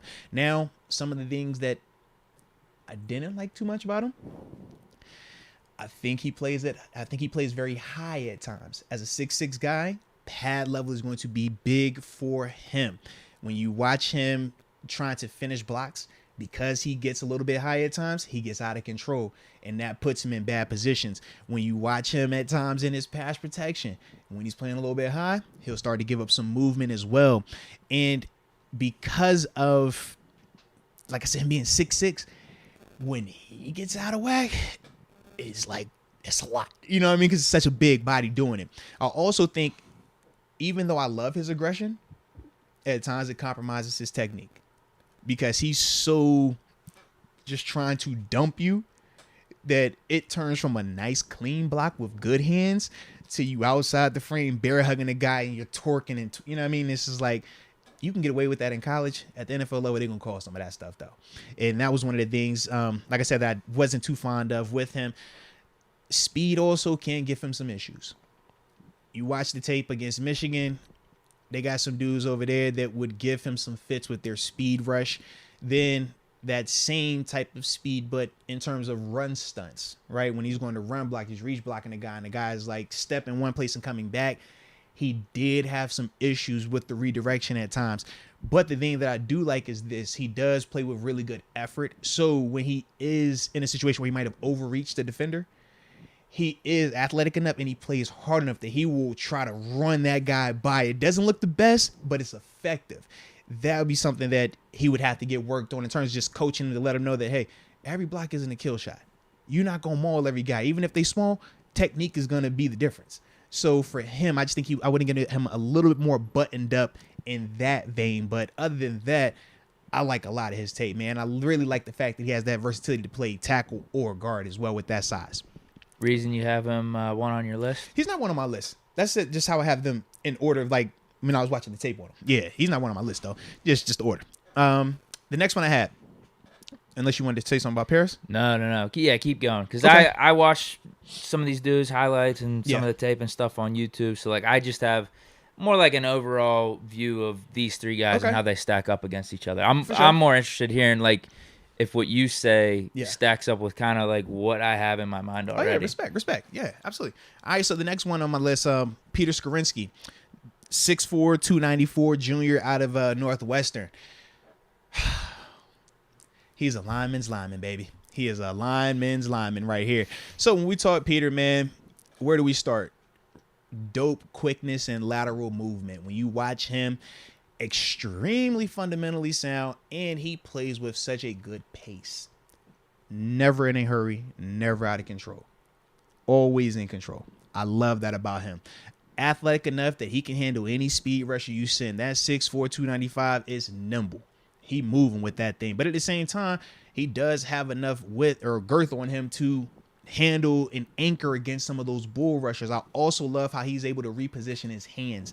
That's one of the things that really makes him effective. Not just his footwork, not just his ability to not feel like he has to rush, his ability to stay square, but when he is engaged, he's going to have active hands. When you reposition your hands as a defender, you watch him, he's repositioning his hands as well, and that really makes him be effective. Also think that he keeps his feet moving on contact, which helps him move people in the running game. we want people that win the grass. That's what helps a Najee Harris out. Guys that win yardage when they're blocking, not stalemates. He wins because of that initial contact, but he's going to keep driving those feet, man. And in terms of handling the games, the stunts up front, he handles them well because he doesn't play out of control, because he is very fundamentally sound. That does help him out. And I just think he's just a smooth player. When you cut the tape on, I don't like watching Northwestern football games. I can assure you of that. It is not a lot of good football. But when you watch him, you're like, bro, you're the best player on a terrible team right now, man. Everybody else is getting thrashed. You're blocking these dudes to sleep. It's almost boring watching him block these guys to sleep because of how he just minimizes all of them. It's crazy. The cons on him, good size, but he is a little bit shorter for the tackle position. They say he's 6'4". I was like, man, are you 6'3 and a half? Like, just at the tackle spot, that's just a little bit shorter than what we're talking about, you know?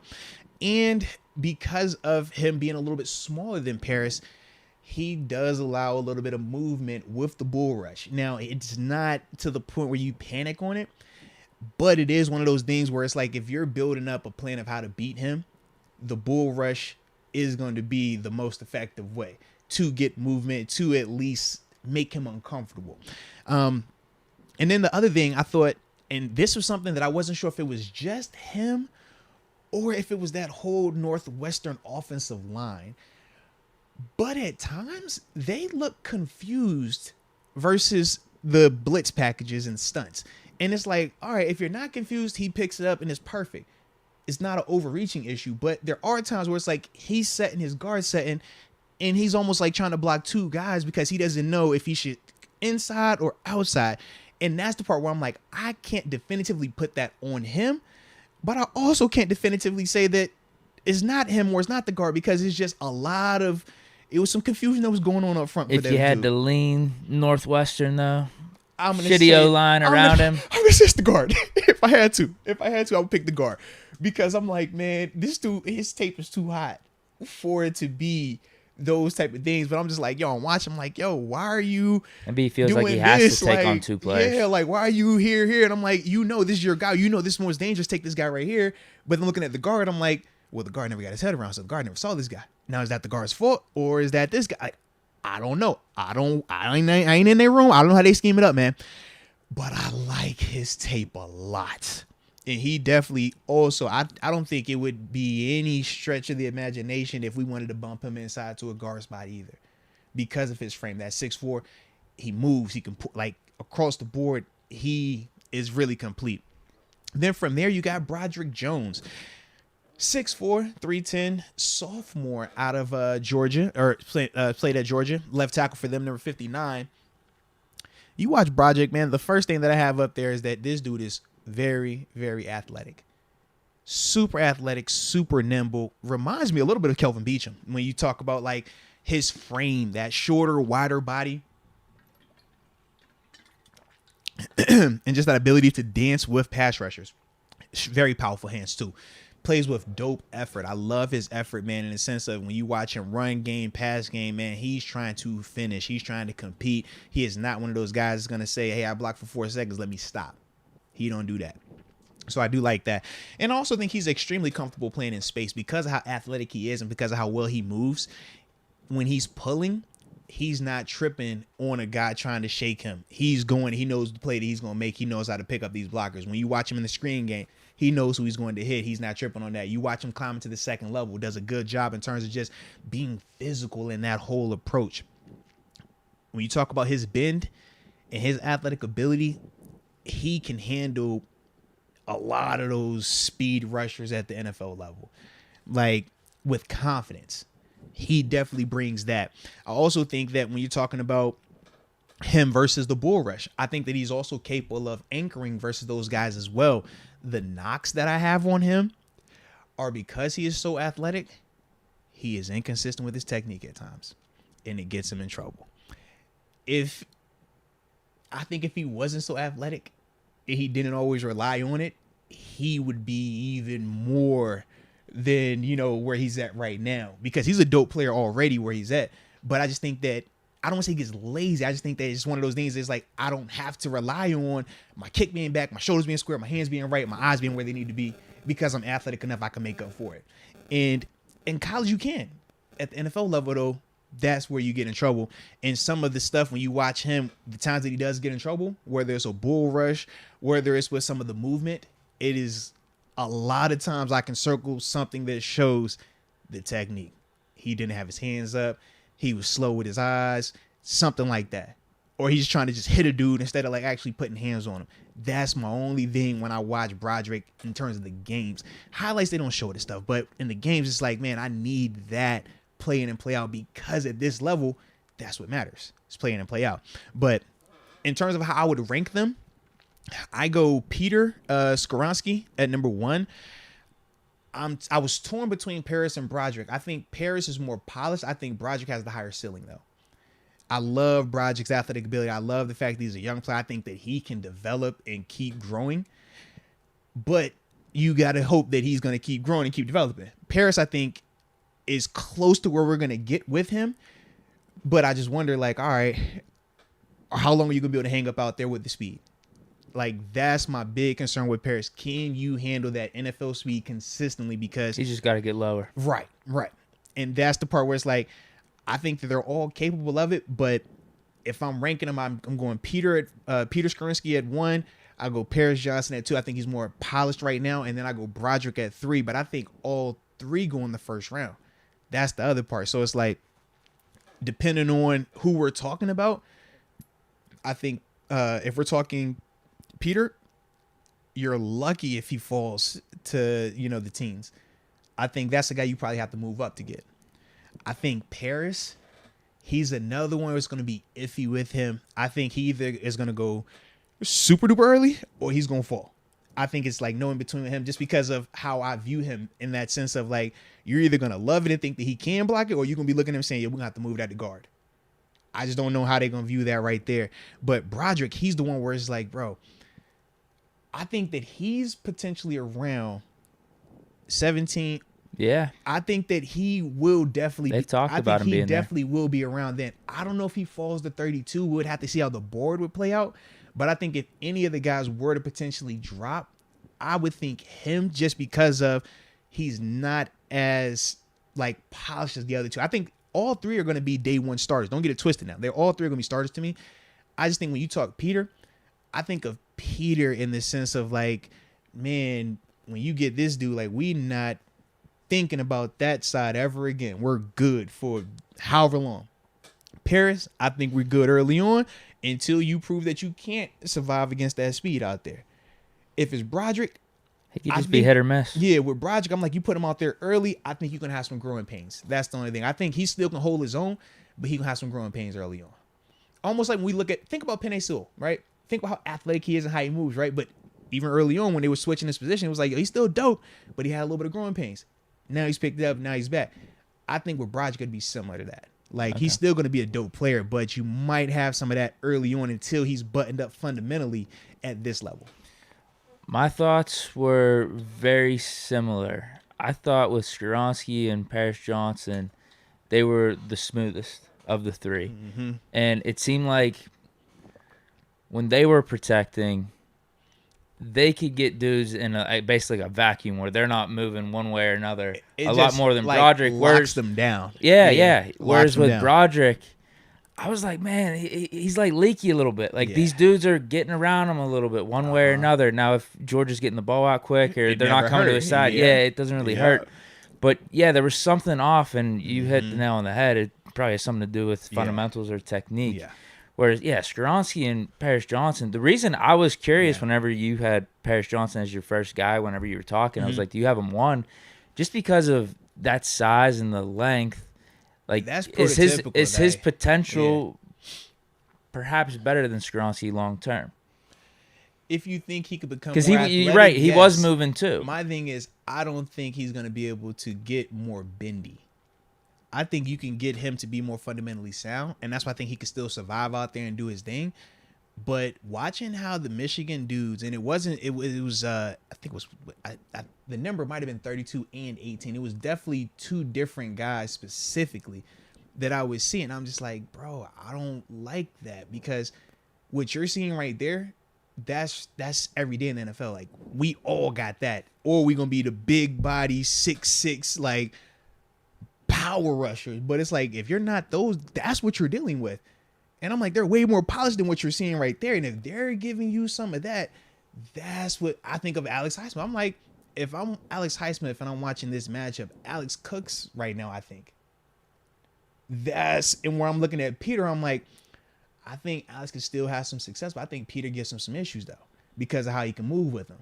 That's kind of how I gauge it. Because I feel like we are over at this point. The measurables don't have to be perfect for some of these guys. I think we're over that because we were talking about Rashawn Slater, one of Skoronski's teammates. Yeah. And they're saying Skoronski might even be better than him. But Slater, too, he had like the short arms, wasn't prototypical size for left tackle. And we see how he turned out in the NFL. He was awesome. Because he's fundamentally sound. And when you watch Peter, he is fundamentally sound. Like, you watch his tape, man, it looks very similar to when you watch your Jake Longs when they would come out, when you talk about your Joe Thompson, they would come out, and how it's just like pure, just clean, just this is what an offensive lineman is supposed to do. And like I said, it looks boring at times because they literally get to the point where there is no secondary rush off of it. They're like standstill. Like, yo, how do you get every player to look like that? That's not a good look. Whereas what you said about Broderick is real. That's what I was wondering. Like, Broderick mirroring that thing, he come back over here. He gonna play crazy hard though. That's the thing I do like about him. He's very physical, so athletic as well. But that is his knock, man. He is not the most fundamental. But when you play on a team like Georgia, you get away with it at times. And that's also why I'm like, I can see him sliding potentially. If you feel like, you know what, your protection was a little leaky, you're ultra athletic, but you're not the most fundamental, I don't like you at 17. Maybe you fall to that 30, 32 range. I don't know. I could borderline see him fall into like the second or third. We'll see. But the only reason I don't think he falls that far, he's going to test well. He's coming off of the national championship where he was the starter. I get you. Like, you see what I mean? Even like, if he sits right now at potentially a second or third slide, he's just only going to go up from the combine. Because they're only going to be talking about him in a positive reign. And he plays the position that you need, left tackle. And he's also another guy just like Peter where you could say, you know what, worst case, you could bump the guard. Worst case, now I wouldn't do it, but worst case, you could still bump that down.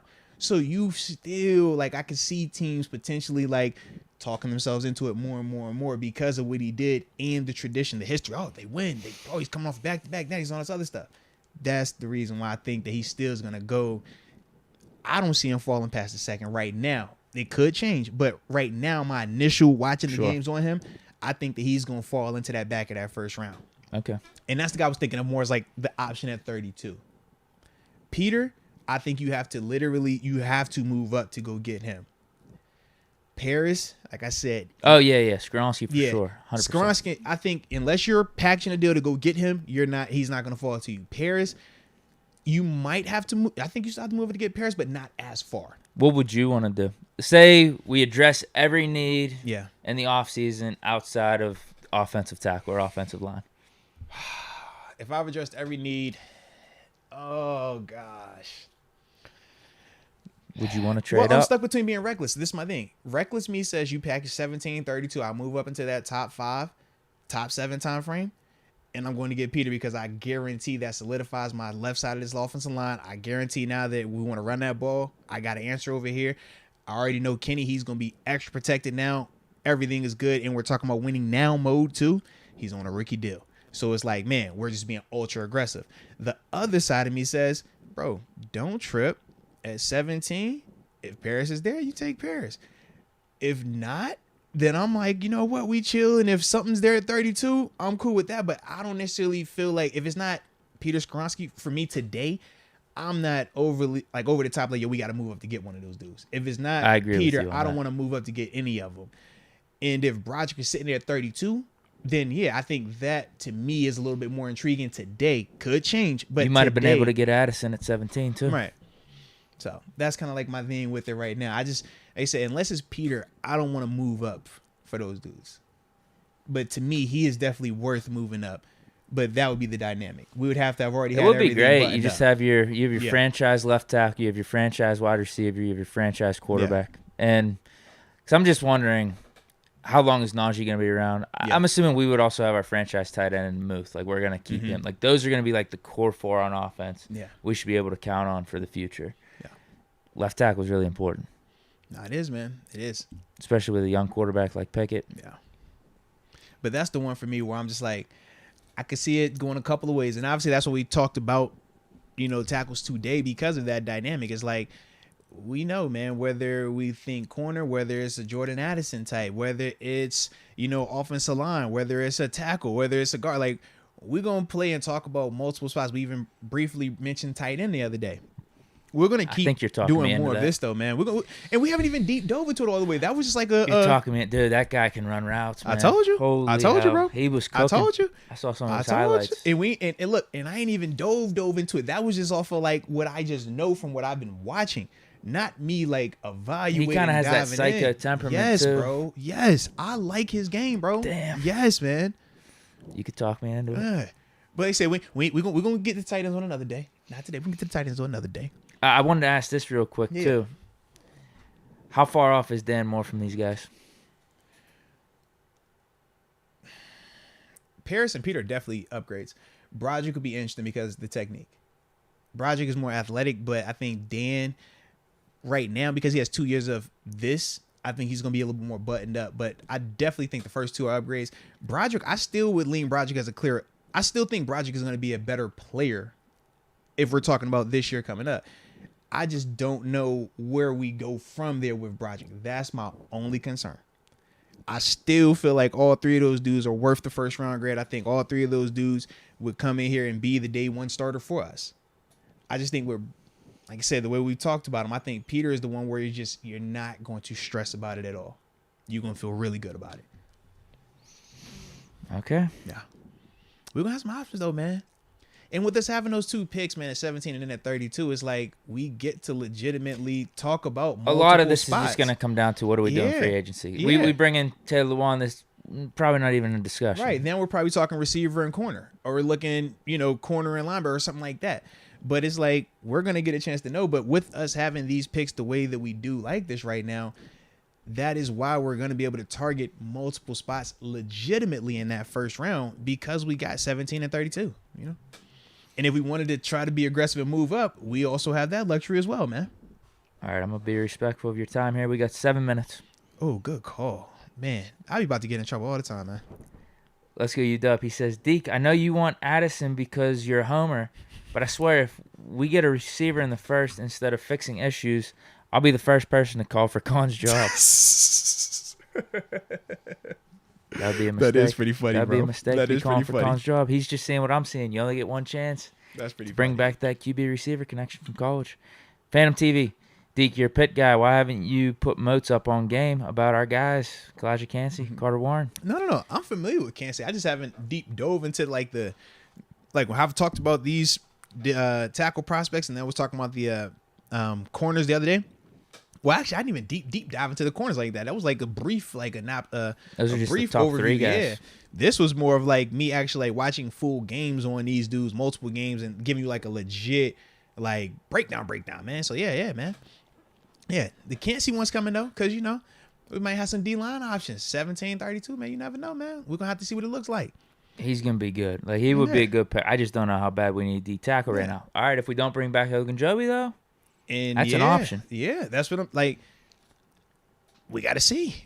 But the beauty is, with us having 17 and 32, we're going to have options. So we're going to do our due diligence on all of it. So Cansey will definitely be getting talked about, man. Don't you get it twisted. He definitely get talked about. Barbarian, Deontay unfollowing a social media is not indicative of his work. There's context with him not getting touchdowns. He dropped a couple. We have to ignore the negative narratives. There we go. Rise above the negativity. We're going to keep it positive one time. He didn't help himself for the whole catching touchdown stat this year. He did not. But he did everything else, though. Everything else was fine. Touchdowns, we're going to go with your excuse. Man, hey, touchdowns, hey, man. He should have had 2 or 3, though, if you just catch the ball. The last game, he should have had it, but it was just like the fluky stuff happened again, bro. Yep.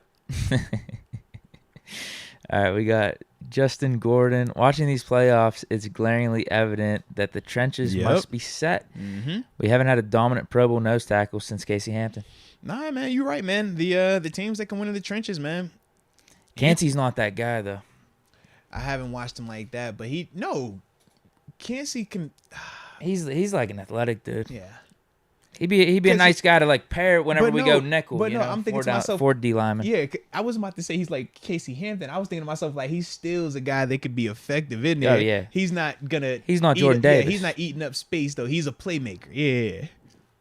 We got Farron Bradford saying Darnell Wright from Tennessee is a tree out there at right tackle who plays left tackle. I like the chat's description of some of these guys. You see right? Yeah.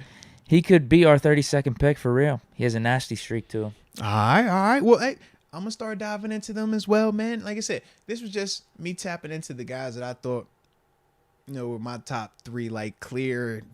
There we at. But no, we're gonna start looking at the Darnell and company. Absolutely. 6:27. Perfect. This is perfect timing. You know why? Be early this time. No, because I want to talk about this last topic for 2 minutes. Oh yeah. We did bring back Quincy Roche. We obviously know we talked about the depth at outside linebacker. Quincy is a dude, man. We drafted here. We liked him a lot. Obviously, he didn't stay here, but went to New York, had some success there. Spinning the block now, man. So we did bring him back. I like the move initially. Low risk, high reward. We thought that he was a guy who had a high ceiling. We just felt that he just needs more time to develop and just really be able to tap into it. But seeing him do some of the stuff he did in New York with the Giants, thought that was positive for him, man. I thought that was good to just see him being able to get some NFL plays under his belt. And it still doesn't deter me from them bringing in somebody free agency or potentially drafting something to back up Highsmith and TJ. But I do feel like Quincy being a part of that room is still going to be a good addition because of the talent that he has and just his ability to win one-on-ones, man. I agree. Good move.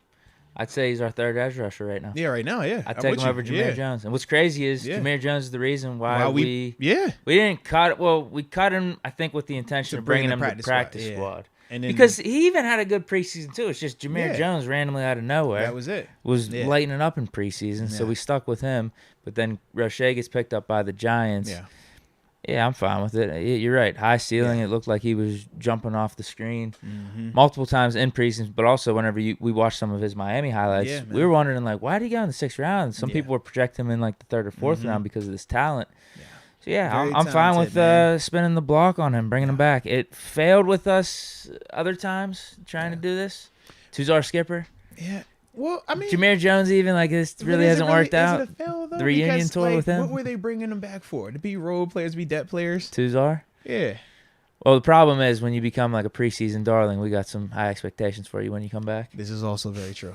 Don't light it up in preseason because we have too many good memories of you where we're expecting something. Oh, we're bringing him back. Oh, is he actually going to live up to the potential this time? This is true. Yeah, it's a good move, though. It doesn't hurt anything. You're right. It doesn't push us away from potentially addressing the room by getting a third guy in. But also, if we don't address it, I like him better than Jameer Jones. At least I have a little bit more security because he did some stuff with the Giants his rookie year. Absolutely. That's exactly how I feel, too, man. I like it there, man. I like it. 6:29. Perfect. So, with that being said, man, I will not be late today. Salute y'all in the chat. Salute the homie Deke, man. Hit that like button. Hope y'all enjoyed yourselves. You know we back in this thing on Wednesday, like we always do. So, yeah. Until next time, baby. Peace.